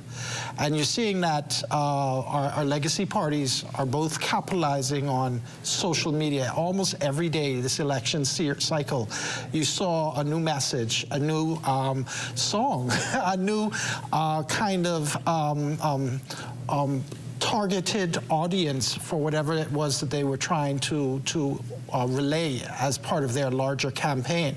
What you're seeing too is, in the complexity of all of this, is the use of entertainment as well. So, you know, you have on both sides, you had entertainers, whether it be KB on one side or Sweet Emily or whoever on the other, or Gino D, right. And of course, Julian Believe. Yeah, Julian Believe. Huge PLP musician, it seemed. And it seemed authentic. So what I'm trying to say is that increasingly the rallies become more entertainment, and not just entertainment for the sake of entertainment, but they become highly evolved. I was sitting in the cricket club the night before their last rally, the PLP, which was, of course, right in the heart of our independence stage, which is Clifford Park. And the stage was like 2 stories high, the speaker system. Get it together. Yeah. That had to have been 60 feet. At least. That had to be 60 feet. Yeah. Huge, but I'm just saying, and that was just like the speaker system, and like, you know, the backdrop. Yeah. So I'm just trying to embellish the point that in the modern era, and in this particular election cycle, the complexity of the campaigning was there. Now, I could take issue with the campaigns to a degree. For example, on F&M side, their billboards confused me. Can I say that? It almost caused an accident. They need to stop. It was too much. I was trying to drive. Like, drive. We work for you, not the few. But the not was too small, so it looked like we work for you and the few. You see, the not. I know it seems like, you know, a basic point. But this is what the subconscious does. Right. It plants seeds of what you pick up in very quick moments. So I was like, man, if they had only had like that not enlarged, bigger, and then I think they must have realized that wasn't working. So like halfway through the campaign, they shifted to SOS. They said, you know what, this is working for you, business ain't happening. Let's go with SOS. When they went to SOS, I think the barometer, or whatever you want to call it, it moved a little tick. But it wasn't enough. It was too little, too late. And the campaign of the PLP, in my opinion, was better because it was a message that was simpler, it was consistent, and it resonated with people across the archipelago. You know, you had progress, right? You're voting for progress. We don't want change. We don't want to reset. We want you to bank on our record, and you're safe with Brave. Listen, I didn't know. Ladies and gentlemen, I can let you know right now, 2 hours in, and 1 hour ain't enough for this conversation. Let's be very clear. 1 hour will not be enough for this conversation. We're going to have to bring Dr. Chris Curry back because I told you I enjoy these conversations with him thoroughly. You see me get excited? I got to calm down, right? Yeah. Now, let's talk about this. You went all the way back to 2006. Yeah. The inception of and the advent of social media. Yes. By 2009, I think we would have saw Facebook being able to come out. Correct. But 2006, you would have seen your high fives, your MySpace, your this, your that, and being able to move with the evolution thereof. Yeah. However, there has always been a rhythm associated with politics. Yeah. There's always been this sort of an idea of being able to attach, especially in our diaspora, especially in our demographic, especially in the spaces that we're in. They attach entertainment, whether it's church, talk to me. Yeah. Whether it's church, whether it's business, whether it's politics, there is a rhythm that actually follows these particular things. And we don't know, I don't think we've pinpointed whether or not people are responding to the rhythm or responding to the message.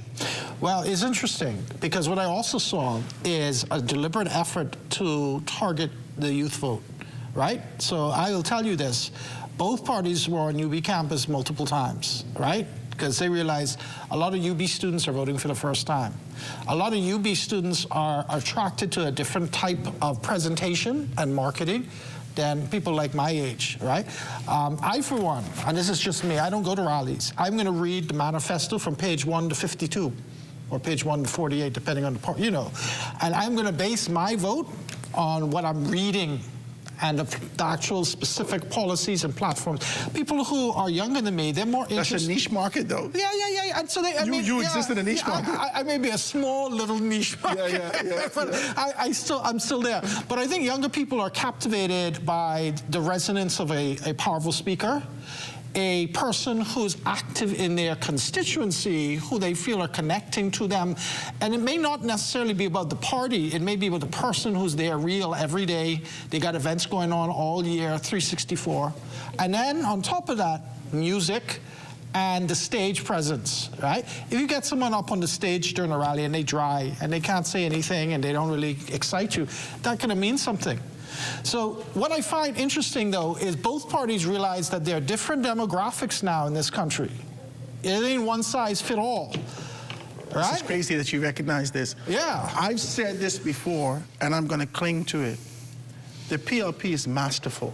Yes. They're absolutely, from a region, 100%. Listen, from a region standpoint, regionally, they're masterful at this stuff. You know what I find interesting about the PLP?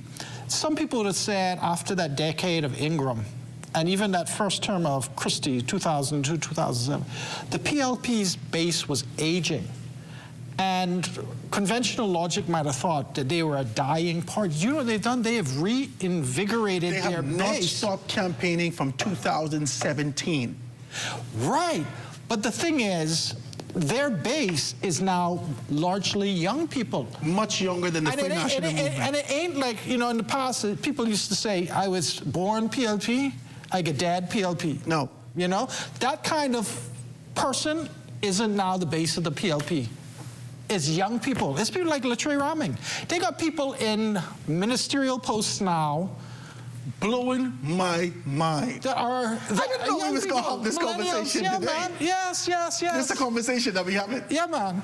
The PLP was strategic enough to be able to identify the fact that, and we could hear that in the language of the chairman, when there was sort of a desire to be able to see some of the older persons and more familiar persons, the senior persons, return to politics. More specifically, let's talk about Shane Gibson with the desire to be able to show himself in West Grand Bahama. And there was this sort of a rift, this fight that existed in the organization to say, you know, not necessarily to keep him out, but the idea and the language that came out that says, hey, listen, the party needs an injection of youth. We need to be deliberate and specific about being able to identify youth and strategically being able to put in place youth. Every time there was a shift with the 2 by-elections that we've identified, you saw more younger persons going into the Senate and younger persons getting these positions. That's right. We did not see the seasoned persons. That blew my mind. Right. That blew my mind. And just a little vignette on that point. Fort Charlotte. Alfred Sears took himself out, retired from politics. He was one of those aging members. Now, I ain't saying Mr. Bastian is like, you know, spring chicken. But guess what? He is younger and relatable. And I just saw a video of him or a picture of him in a tree. He picking scarlet plum. Well, you think, well, why would a now elected MP and a Minister for Technology and Innovation be taking a photo of himself in a scarlet plum tree? He wants to show people he could still climb a tree, number one. And number two, picking fruit is something that Bahamians do every summer. He's relating. It's a message that's resonating with a younger sector. I'm impressed with them thoroughly and being able to identify these things. I'm truly impressed with the campaign. Like I said to you, the PLP is truly masterful at this. They have been inconsistent over the years. There, we believe in Bahamians campaign that got them over the mark. It was a truly impressive campaign. This campaign was not so much heavy as it relates to what we would have seen on the ground in terms of the paraphernalia, but it was heavy on social media, heavy on being able to push this particular concept, heavy on these particular things. The Free National Movement had decided to be able to take to the streets with a sign war. And not necessarily being able to translate that by touching people where it really mattered and how it mattered. And so I think in local terms, in the colloquial prospect of how we see things, persons equated that to the fact that they possibly didn't have any money. Did they have money? They don't have no money, because it paled in comparison to the relentless hits and blows and pushes that we saw from the PLP. Yeah, PLP mastered social media. They mastered the rally, and more than anything else, they mastered the personal contact, the personal connections at the ground level in the various constituencies. Some did it better than others. They did. Yeah, like Leslie Miller-Bryce, ain't no one could beat her on the ground. I'm sorry to say that, but she was just awesome on the ground. Pia Glover-Roll, awesome on the ground. And then I think about Elizabeth, JoBeth Davis, really, really good on the ground. And I believe if you look at the stats, JoBeth Ground, she did better than 2021 by about 3 or 4%. She did, and she continues to be able to do that, and she continues to be able to climb. But I want to be able to talk about this a little bit more. At the very onset, I had it at 26 for the PLP, because, you know, I continue to be able to do this kind of analysis. I had it at 26 at the PLP on the low end and 32 on the high end, because there were about 6 persons or 6 constituencies, let's identify that we identified that needed some support, that needed some assistance. And guess what?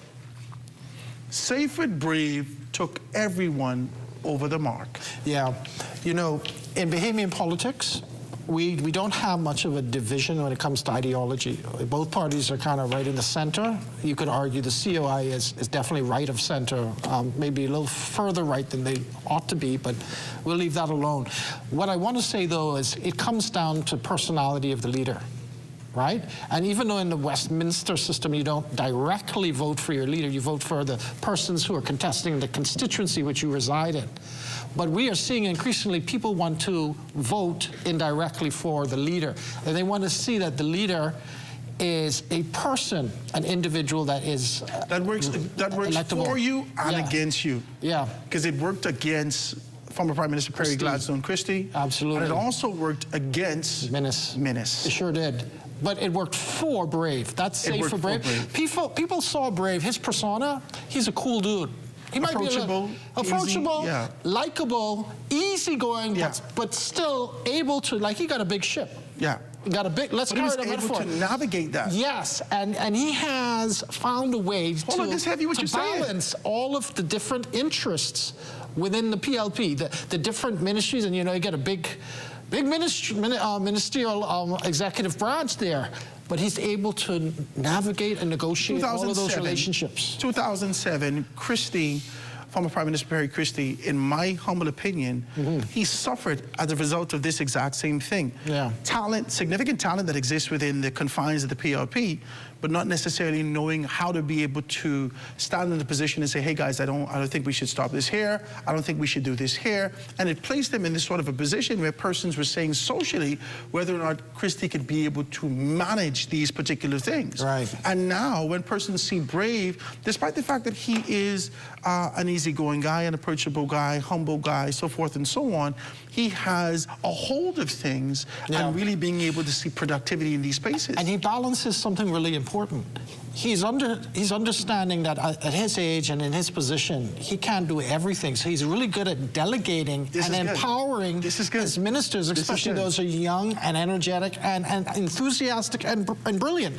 But at the same time, he is in touch with every single thing that's happening within the party and those ministries. Extremely impressive. And what he's done now, which is interesting, is he's devolved of himself any ministerial responsibilities. Entirely. He gave Halkitis Ministry of Finance. He's there. He's going to watch things. He's still there every Tuesday, I'm sure, you know, chairing the cabinet meeting, but he's not taking on the post of any minister right now. And I think that was a smart move for him to take. Yeah. It's a smart move for him to take and being able to understand this and ensuring that everyone could be able to execute what they need to at this time is a very interesting thing. And it says a lot about succession planning because the PLP is already gearing up for the next generation of leaders within the party. They're giving them experience. They've already had multiple, some of them are into their third term as a minister, at least a second now with them winning an unprecedented election, first time since 1997 that an incumbent has won. And so those people are getting a chance at a second opportunity to be a minister. And they're still in their 30s and 40s. When we come back, we're going to talk about a few of these things. I want to talk more specifically of being able to identify some constituencies. I had 2 constituencies in mind.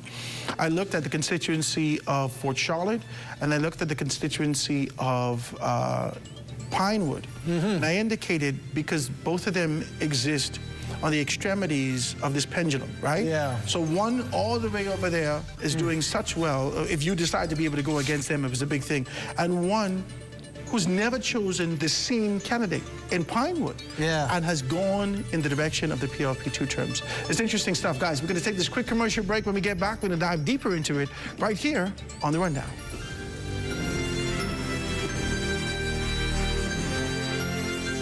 My name is Omar Ferguson. I've been disabled now from 2009. What inspired me to start my own business? It was the determination to know that I still had something left in me, even though a lot of my independence, my mobility was being restricted.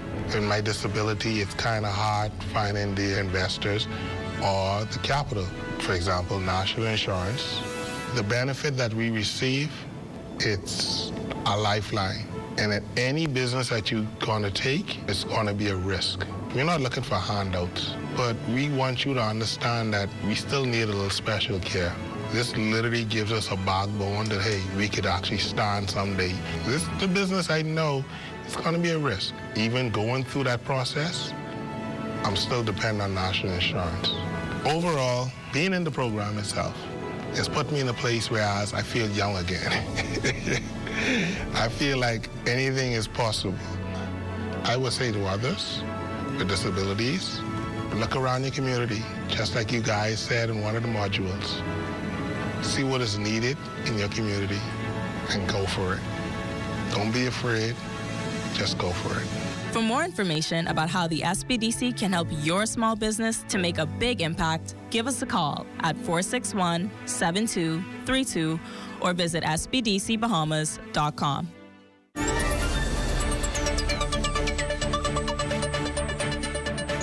are back. This is The Rundown. I'm Howard Grant right here on ZNS. It's so wonderful to have you with us. I know you didn't see me on your TV for a little while, but we're here. I'm talking post-election. I'm here with my good friend, Dr. Chris Curry, all the way from the University of the Bahamas. Sits in the capacity as head of history and religion and philosophy, and definitely the deputy head for the AMMC. Always being able to give us good information about the history, but we're talking about this sort of a breakdown. Now, when we left off, we were talking, and I wanted to talk more specifically about constituencies. Like I said, the constituencies, two, that I made a determination of, since I've been moving here and got conscious about politics in the country. Yeah. Right? You know, I ran in 2012, right? Yeah. And so it really awoke a great deal of things in me from 2007 when my mother ran. It awoke this sort of a desire in me to learn more and more about this. Moved here to the city of Nassau to find out more about politics. And in finding out about that, there is persons make a determination as to whether or not the country will turn by the southern corridor. Yes. Darrell Miller always used to talk about the southern corridor. Talk about the southern corridor. Say, watch the southern corridor. That's how you're going to know who's going to win the election. Right? And that was a strong thing to be able to kind of have that kind of conversation. And so we always identify that. But now as we look at the southern corridor, now as we look at Golden Isles and Southern Shores and Killarney or Tall Pines, and we continue to be able to go down South Beach and so forth and so on, when we look at that, it doesn't necessarily give you that makeup. I wanted to get to the core of it for me. Yeah. And so I looked at Fort Charlotte. Fort Charlotte with a candidate such as Sebastian, right? With the capability, the innovation, the reach that he has for what he's been doing in his private life, and the potential of what that could mean in his public life, and how that can translate to transformation in the constituency that he had already started beforehand. That's right. In that constituency. If the people of, in my humble opinion, if the people of Fort Charlotte decided to be able to go against him, I knew in my mind it was over for the Progressive Liberal Party, because this was not a rejection of an individual, this is a rejection of an organization. For a first-time candidate, he did amazingly well. I mean, he got like 65% of the total vote in Fort Charlotte. Okay, and he run a really polished campaign. And you were right, he was doing stuff in the constituency tangibly before he got elected. And look at what he did. Did you see what happened today? He's donated a bus to the Stapleton School. Yeah. This is a bus that is outfitted for persons that are physically challenged, disabled. Yeah. Right. I mean, that's just like right away. This guy moves at the speed of light. Well, maybe not quite the speed of light, but close to it. The speed of necessity, right? So when people need something to be done, they don't have to worry about time being able to be taken. He's able to assist right then. And I think that this is fitting for him to be sitting in the position of innovation and this sort of an idea for growth and development in the country. So I commend the Prime Minister for being able to see that. Again, the PLP has been, and it's really going to sound like a cheerleading thing tonight. I need to calm down. It's too much. But the PLP has been impressive in their scouting ability. In their scouting ability across the time. Anytime you've been able to see talent and talent being able to find themselves sustained in the country, the PLP has identified this particular talent. It's an interesting contrast too, though, between what we'll call two moneyed men. You have Bastian, right? He has money, we know that. And then you have Rick Fox, who has money. One was successful and one wasn't. And I think it has to do, again, going back to something we said earlier about connectivity, right? Because Bastian was on the ground for months, maybe even a year, connecting, doing things in the community, people resonated with him. Fox wasn't sure if he was running in St. James or somewhere else. He got put in the pot in the fire, so to speak, in Garden Hill. And, you know, there was a couple of embarrassing moments, if I could call it that. You know, one was the Hulk moment, where he kind of lost it. Socially, it was embarrassing. It was just a peculiar moment. That might be his personality. It's kind of a weird thing. And then there was the one at the gas station, right? Where but that is only a reminder that culture is important. Right. But understanding your culture and your space. But my whole thing is, people don't want you to just show up like fast food restaurant, like you just come in and get out. They want to see you in there, engaged on a consistent basis, sustainable, long term. And he kind of came across a little bit as an outsider coming in. And I don't know how authentic people saw him. There is a social expectation, articulated or not, for instant gratification, that when I show up, you're supposed to be able to move. Maybe this happens in different jurisdictions. Maybe this happens in the United States of America. Yeah. But you could ask Kanye West, you could ask Jay-Z, you could ask Beyonce, all these people who visit the Bahamas, you could ask Michael Jordan. Bahamian people don't have that kind of a fanfare associated with these things, especially if you want to be able to get into politics. He could ask Ryan Pinder. The kind of pushback that Ryan Pinder got from the Free National Movement as he presented himself as a candidate, when they said, hey, listen, we don't know if you was American or Bahamian, you got 2 passports or not. And he went on to beat Dwayne Sands twice. Well, you know, as a so outsider could win. Yeah. Well, you see, but he's not. He's not. But you got to present yourself humble. He's a Conky Joe Sigillian, rooted in Spanish Wells. Conky Joe Sigillian. How can it be? You want me to break that down? Go ahead. A Conky Joe is a historical term that originated with the Loyalists. That's where the etymology of the term. I'm talking history now. I know. So when the Loyalists arrived and they found these people, they called them conks. These are white persons who are earning a living by fishing and conking. It was a derogatory term or pejorative because the Loyalists were coming to establish plantations, so the term conks kind of stuck with what they were considered to be like lower class whites. By the 20th century, the term is expanded. You know, sometimes we refer to Long Islanders as Conky Joes as well. But it's generally to speak to persons who are of a lighter hue, who have been inhabitants in this place that we call the Bahamas for at least two centuries. We don't necessarily earn a living by fishing and conking, but particularly if you are from Spanish Wells. It's endearing now. Yes, it's endearing. I self-identify as one too. So if you want to call me a Conky Joe, go right ahead. Well, ladies and gentlemen, Conky Joe Curry. Joe friend. Conky Joe Curry. But here's the thing. A Conky Joe from Spanish Wells is called a Sigillian. So Ryan Pinder is a Sigillian Conky Joe. Or a Conky Joe Sigillian. But he's shown us, Ryan Pinder, in his particular capacity, just being able to go back to that, he has shown us that his resilience, his determination, and his authenticity of who we are as a Bahamian. I believe that Rick Fox, despite the fact that I don't think any of us can be, well, I think many persons that try to be able to kind of question the authenticity of whether or not he's a Bahamian or Canadian, as we've seen through the campaign. I don't think, with all seriousness, any of us can deny the fact that Rick Fox is a part of who we are. Yeah. Okay, so Rick Fox is a part of us, but his distance and not necessarily being bred in an environment, especially from a political standpoint, has been his disadvantage. I can ask you a question. Sorry, I know. Oh, you asked me a question. I enjoy this. I can take the question. So who's more authentic, VJ or Rick Fox? When you start to talk about authenticity, right? Yeah. You're talking about VJ or the Bimini. Yeah, VJ Edgecombe. When you Philadelphia 76ers rookie. When you start to talk about authenticity, you have to remember the pursuit, especially whether it's Conky Joes or whether it's working class blacks, whatever it is in our society. Everyone wants to know that you started from the struggle that we exist at. Yes. That you started here and you continue to develop here. Yes. That's why VJ is identified as the generator. Yes, right now, yes. As a result of him being the generator.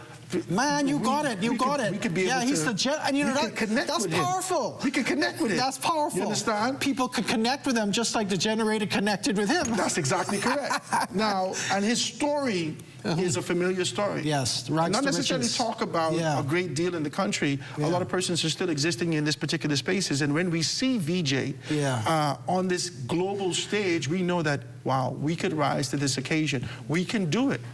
I don't think there are many Bahamian persons who would have been able to see Rick Fox over the years when he's playing with the Lakers or when he was on television that connected with the fact that this guy came from here. Sidney Poitier, we knew he was a part of us. Yes. Rick Fox somehow distanced himself from us and seemed to, with a desire to be able to come back. He could fix this. He could. There's still hope. This is light work. He could fix this Let's see what he does over the next 5 years. And his position as a senator, I know there's a great deal of things that's going to be happening. And I'm hoping that he has that kind of authenticity to surround himself with real people. So I'm still watching these two men of money. So I'm going to see what Bastien does as a Minister of Innovation Technology and as a sitting minister for Charlotte, and I'm going to see what Rick Fox does as one of 4 F&M senators? I want to have that kind of a conversation. I think we've done a lot of this kind of analysis. There has been weeks that has passed since May 12th, and being able to go out and have this kind of a conversation. I know a lot of persons want to be able to talk about that, but because there has been this sort of a gap in between the analysis, I think we're far behind. But I want to talk about the sort of a view that we're seeing in the House of Assembly right now, the dynamics that make up the upper house, which is our Senate. Now, we look at the Free National Movement, and they hadn't put in the names that you're familiar with. One of the names that you may be familiar with the organization is Ellsworth Johnson in that particular capacity. We have Dr. Trevor Johnson, who's in that capacity also as a senator. We have Arinthia Komolafe, and we have Rick Fox. As we look at the dynamic in that, we only can imagine what the next dispensation of the Free National Movement will look like. Well, I found it curious. I don't know if you did that. Your deputy leader didn't get Shannon Dunn Cartwright didn't get a Senate appointment, nor did your chair of the party, Dwayne Sands. I don't think it stung as much as seeing Dwayne sit out. No, because Dwayne would have had significant opportunities to be able to prove himself from a political standpoint. He has lost 4 and won 1. You understand? Yeah. It's always hard to have that kind of a conversation, but these are stats, and this is not to be able to be demeaning, right? It's always hard to have this conversation. But the truth is that he's lost 4 and won 1, right? Yeah. Internally in his organization, as a result of the support that he has from those in leadership, he's won in those areas. But the question is whether or not he would win if he stood solo internally also. Yeah. These are serious questions. Very, very interesting. And you know what's interesting is what you've seen since the election in the F&M. I've seen Shannon Dunn lead what looked like a little bit of a riot. I can't even call it a protest movement. It was like 10 people. At least that's what I saw on camera. And if we're going to be humble and we're going to be clear about this, the 10 people, it still didn't reflect the next generation of voters and leaders in the country. Exactly. It reflected the anchored persons in the organization, the diehards, the persons who would have been there for 1 season, 2, 3 generations, so forth and so on. It did not say that this is the next tier, the next generation of what's happening. You know what the F&M needs, and I'm not here to recommend per se, but I'm just thinking out loud here. Carlisle Bethel. That's Carl Bethel's son. He's a former torchbearer president, I believe. He was very active in Rick Fox's campaign. He was his campaign manager, I believe. The F&M need people like his age to be the next person or persons who are articulating a vision for the party. Because, like, we talked about the PLP succession. Called Carlisle Bethel and Lincoln Deal right there. He won his seat in Freetown. Lincoln Deal is, in fact, one of those persons that I'm looking at. Lincoln Deal, Michael? Yeah, you have about 3 or 4. I look at Lincoln Deal, Michael, definitely, and I definitely think of Carlisle, but I think Carlisle is, he's got to tame his tongue a little bit. I thought you were trying to avoid this. I thought you were trying to avoid this. Because your diplomatic immunity is on the line. Yeah. The potential of the free movement and representation of the country in your organization by being able to present yourself in a particular manner. Listen to me, if these people looking at an 18-year-old's track record on social media to make a determination whether or not they get a visa, they can make a determination of what you say online. When we get back, we can talk a little bit more about this. I got to take this quick commercial break, ladies and gentlemen. This is The Rundown with Howard Grant. We're going to talk some politics. Let me get back after this.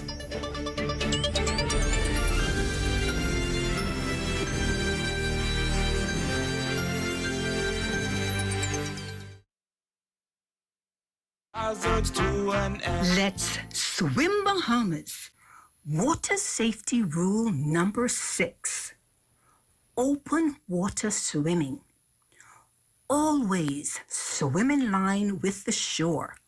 Do not get out of your depth. Let's swim Bahamas. Bring water hazards to an end. Water hazards to an end.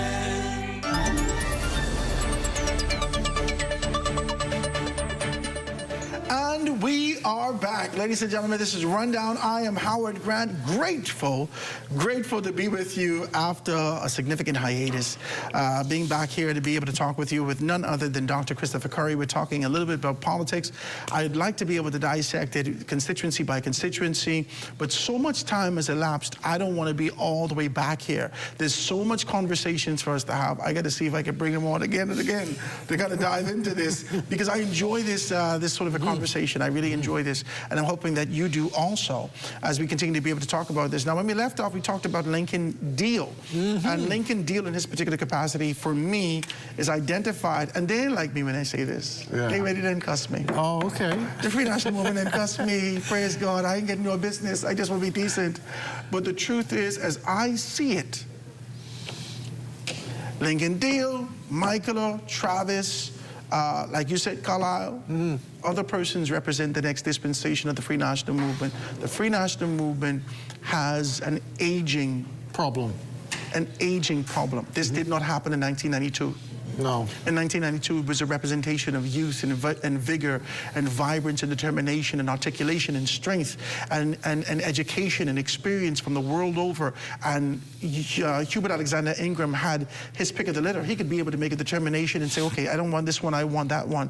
And as time progressed, they walked with Hubert Ingram, but the organization has not done well in terms of being able to identify fresh talent, new talent, to absorb into the fold of the organization. I haven't seen that. Yeah, it's telling when we looked, people make a big deal now about the 65% voter turnout, but what we really need to zoom in on is the fact that the F&M only got 23%. 23% of the total vote. PLP got 34, which was about the same they got in the last election, but the F&M dropped considerably, and they dropped by about 10%. And the reason, I think, I'm talking about percentage-wise, some of it has to do with the inroads the COI have made, but I also think it's the lack of resonance with the young people. And as you've pointed out, and I totally agree, they are an aging party. There's a lot of things that you're trying to be diplomatic with, and I appreciate you, my good Conky Joe friend. You're going to run with that, I see that. I appreciate your diplomacy. Yes. And your desire to get back into your good graces of these. I appreciate it. I'm not going to fight you. Yeah. But what we have not discussed is the contrast in the position of leadership. Yes. Yes, yes, yes. And whether or not there's one thing that you know in your particular capacity when it comes to studying the history of who we are as a people and understanding the qualms, the directions that we take, and being able to identify that. One thing that you know is that Bahamian people over the years may not necessarily have the capability of articulation. They don't know how to say something that they know that they feel deep. Yeah. Right? My spirit just don't take to you. Okay, talk to me. Yeah. Talk to me. Talk to me. Yeah. So yes. This contrast in leadership. Yeah. Whether or not young persons or older persons can be able to articulate it with precision. They knew within themselves, my spirit just don't take to one versus the other. What's interesting here is, let's do a contrast between Pintard and Brave. So what's interesting is both of them are representing, we'll call for a minute, I don't want to offend you, we're going to call for a minute Grand Bahama, Family Island. I know it's Freeport is the second city. I'm not offended by that. Okay. I'm from the Family Island part of Grand Bahama, from 8 Mile. So Marco City, we'll just say it's a Family Island constituency, as is Cat Island, San Salvador, Rum Key, right? Right, we can sit on that. I'm not going to fight you. Go ahead. So the point here is that these are men that represent Family Island constituencies, but these are very different men. One is a poet, one is a lawyer, KC lawyer. One has some degree of charisma. I'm not discounting at the rally table. Pintard is loquacious. He can speak well. He doesn't have paper in front of him. He can, but what Brave has is the ability to speak, but the ability to connect with people on the ground. You know what I found fascinating? He won his seat by 80% this election cycle. In 2021, he won by 71%. He increased by almost 10% in his constituency. So what is he delivering? And I think it isn't just that he is a man from roots in Cat Island, and you know he could dance a little bit, and he could You got a good jig now. You got a good. I got to work on my jig. You got a good little jig. But Pintard is dealing with a combustible party where he sidelined. Now you'd say maybe he didn't do it himself, but he sidelined the former leader of the party. And then he's got dissenting voices within his party. He's got to deal with all of that. Brave don't have that. We have to have a different conversation because the Free National Movement has divisions within the organization. There's at least three. And there's like 3 strands. Whether that is the Cecilites, the Ingramites, the Minnesites. I like that. Right? And that feels like they all spun from this concept of being able to look at the Reaganites. Right? Yeah. So let's talk about this. What persons are not saying is that Brave Davis is the embodiment without the articulation of what Hubert Ingram proposed to be in the early 90s by being able to say that he's the delivery boy, he's someone that you could trust, he say what Safe he means, with Brave. he say what he means, and he means what he say, so forth and so on. Those were slogans that gave you a rhythm and planted a seed subconsciously in your head in the 90s to be able to look at Hubert Ingram in a particular way. When you meet Brave Davis and you encounter him and you have a conversation with him, you realize instantaneously that everything that people say, that he is a man that is dependable, that you could count on him, that he's a man of his word, that if he say he can do something, it's going to get done. Exactly. This is why he resonates with people. Watch this now. History. In the 1990s, you had the Gulf War. You had crisis with the escalating price of oil because of the war, the invasion in the Gulf Coast area and Iran and all of that. Led to inflation, and the cost of living rose in the Bahamas. On the back of all of that, high cost of living, inflation, price of oil going up, you had the delivery boy delivering, right? Ending 6 consecutive electoral terms with the PLP, capitalizing on the derogatory statement that Pinling labeled Ingram with. Check this out. Brave comes in for a 2nd term like Ingram on the backs of another war in the Middle East, all right? Over oil, perhaps. Some would say over other things, but nevertheless, the inflation, the cost of living, the oil is a factor. There's some interesting parallels, and people are saying, you know what? We have this leader that we're comfortable with. He provides stability. He provides us with a sense that no matter how much chaos is going around in the world, this man is going to find a way to navigate those treacherous shoals. And I don't think the FNM was able to articulate a vision that persons could be able to identify, absorb, and say, I feel like I'll be safe with this guy. They just gave a contrast and they said, no, I think we're good with Brave. Thank you so much. And I don't think it was anything disparaging in being able to deflect and disparage Michael Pintard and his leadership team, but because there wasn't a grander vision, because persons weren't able to articulate and be able to identify that, because you went from one campaign to another, but we saw 3. We saw 3. We saw we work for you, and then we saw we work for you and not the few, and then we saw forward together, and then we saw SOS. It was too much. Save our sovereignty. Save our sovereignty. And it could be translated to save our souls. It's too much. We didn't know what the hell we were looking at. Here's the fatal flaw, really, if you look at it. Brave had a record, and he gave very tangible, concrete. Remember, they launched at UB their plan? Why do you think they chose UB, man? Why do you think they chose UB? Strategic. Yeah, of course it was. Because they wanted to appeal to people's reasoning abilities to see, this is what we've done. We're banking on our record. This is what we're going to add to what we did, right? In each area, they got each of their ministers to get up, gave like an overview of what they did, and then explain what they're planning to do, right? Very smart. You know what the FNM, their fatal flaw was? They never had a plan that was tangibly grasped by the people for the future. What they were doing was reacting to Brave. And they continue to do that. Yeah, and they were banking on whatever little scandal they could dig up. I thought That's what they was going to hit on. I thought that we would be done with this at this particular juncture. Yeah. Sir, can I say this to you? Yes. I thought that post May 12th, after the results were read, after the Free National Movement would have taken on this kind of position, I've already said it. I said to you, this is what I said.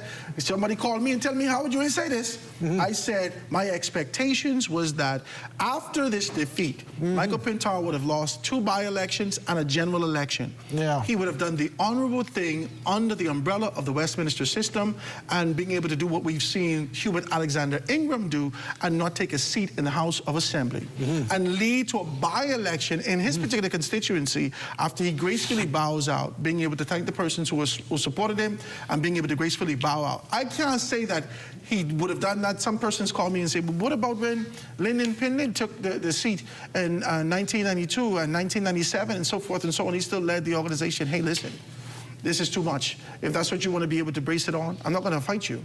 But I just want to be able to identify these particular things and have this kind of a conversation. Michael Pintar did not do that. And in the interim, after he would have taken the reins back, we would have seen more press release than I ever see in my life come out the Free National Movement. Everybody, every deputy, every member, everyone is being able to take on the spirit of a leader that gives a contrast of being able to defend their position and not looking at the introspection of what needs to be done in preparation to move the party forward. You know, this is interesting. Last election, you got 7 seats, right? This election, they added 2 new seats, and you only gained by 1. Or you could take a positive spin and say they gained by 3, because remember, Armin Lewis and Minnis left, so maybe you were at 5 and you got to 8. That's a really positive way of looking at it. But if you look at the gap is widened. No, if you're looking at election day, we ain't talking about what happened afterward. You look at election day. Yeah. They did not necessarily make any significant moves towards this kind of a position. And the last thing on this point, too, is on election day, you know what the PLP did? They marshaled their logistics team, and they actually provided busing, transport for people to get from their homes. This is familiar. I've seen the Free National Movement. In fact, I learned this from the Free National Movement. I learned the importance of being able to understand what's happening in your poll. I learned that there would be generals in your polls and who could be able to be in those particular areas. I learned about being able to have your walkie-talkies and your runners and being able to do that and ensuring that everyone's out at a particular time. You should know who's disabled in your community, who need a ride. I learned this in the Free National Movement. I didn't see them executing this. That's what I heard from people that I talked to. I didn't see them executing the numbers, going to houses and figuring out, well, I got to vote here, I got to vote. How can I assist you to get to the booth? Do you need a wheelchair? Do you need water? Do you need a lift? The issue that I think has happened is that there are so many persons grappling for the position of chief that Indians didn't understand what their position was. I just want to be very clear about that. All right? They didn't understand that this is your role. You play your role with greatness, the expectation that we need to be able to see execute this, and then you find yourself climbing. Everyone sought to be able to climb. I think that subconsciously, and this is only my thoughts, don't fight me for it, subconsciously everybody knew that there would be an opening for leadership in the organization, and they wanted to present themselves worthy of being able to climb to that without understanding that they have to take this first step to get to that kind of a position. My brother, I want to thank you, man. I enjoyed this conversation. It's been great. Now, when you can come back? Because I know you're a busy man. Yeah, well, it's a good time. Don't tell me that. I'm a black man. You're a Conky Joe. If I call you, I feel light skin. If I call you, I want you to be able to come sit with me, man. Yeah, anytime. Yeah, I enjoyed this a lot too. Right? I think it's important for us to be able to have these kind of conversations. I think the Free National Movement and a lot of persons would see this not necessarily as constructive criticisms, but you know, people feel like this is destructive while you're trying to be able to tear down the organization. I think this is important conversations. I want to ask you though, my second question. One of these days you're going to get 3 questions and that's it. Right, go ahead. Okay. All right, so the COI got about 8,800 votes, which was better because in 2021, I should say. This time they got about 17,000. They obviously doubled their output from the last one. Do you see them as a legitimate third party? Do you see them sticking around for the next one? No. Could you elaborate? I only got 2 seconds, but no. Come back and let's talk about it. Okay, come back and let's That's a talk deal. about it. All right, let's go. Ladies and gentlemen, Dr. Chris Curry being able to sit here with me, have this good conversation. That does it for us here at The Rundown.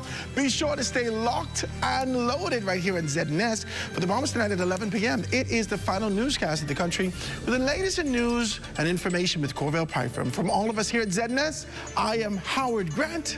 Thanks so much for joining.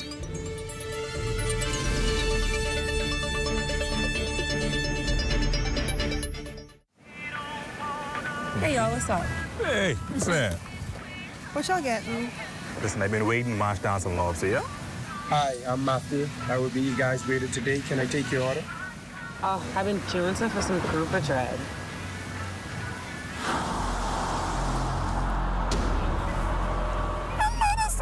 Y'all see this?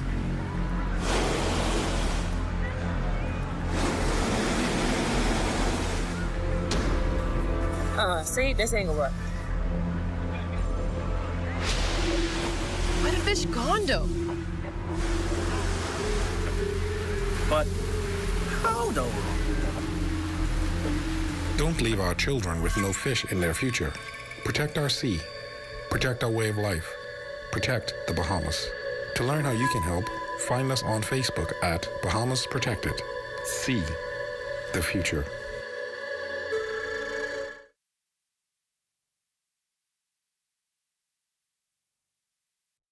Swim Bahamas, bring water hazards to an end. Let's swim Bahamas.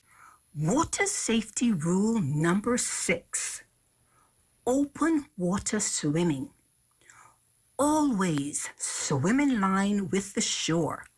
Do not get out of your depth. Let's swim Bahamas, bring water hazards to an end. Water hazards to an end.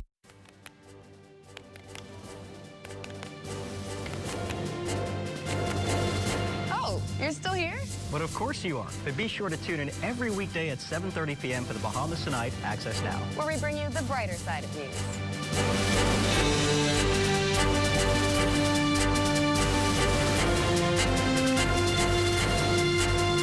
Join us for the Bahamas Tonight Access Now, weeknights at 7:30 p.m. In a world where our health defines our future and the Caribbean stands on the front lines of climate change, rising NCDs and global challenges, knowledge becomes our greatest defense. Caribbean Medical TV is your guide on the journey to wellness and insight, featuring our region's own doctors, nurses, climate specialists, and medical institutions. From physical well-being to the emotional and mental balance we all deserve. Caribbean Medical TV empowers you because building a healthier future isn't just a regional goal, it's a global responsibility. In the Caribbean, vitality isn't just a goal, it's a way of living. Connect with the region through knowledge, hope, and the power of Caribbean resilience on Caribbean Medical TV, where awareness becomes power. Join the conversation, join the movement. Be viewing Season 4 of Caribbean Medical TV right here on this station. At Centerville, I'm LaDawn Davis. This is ZNS.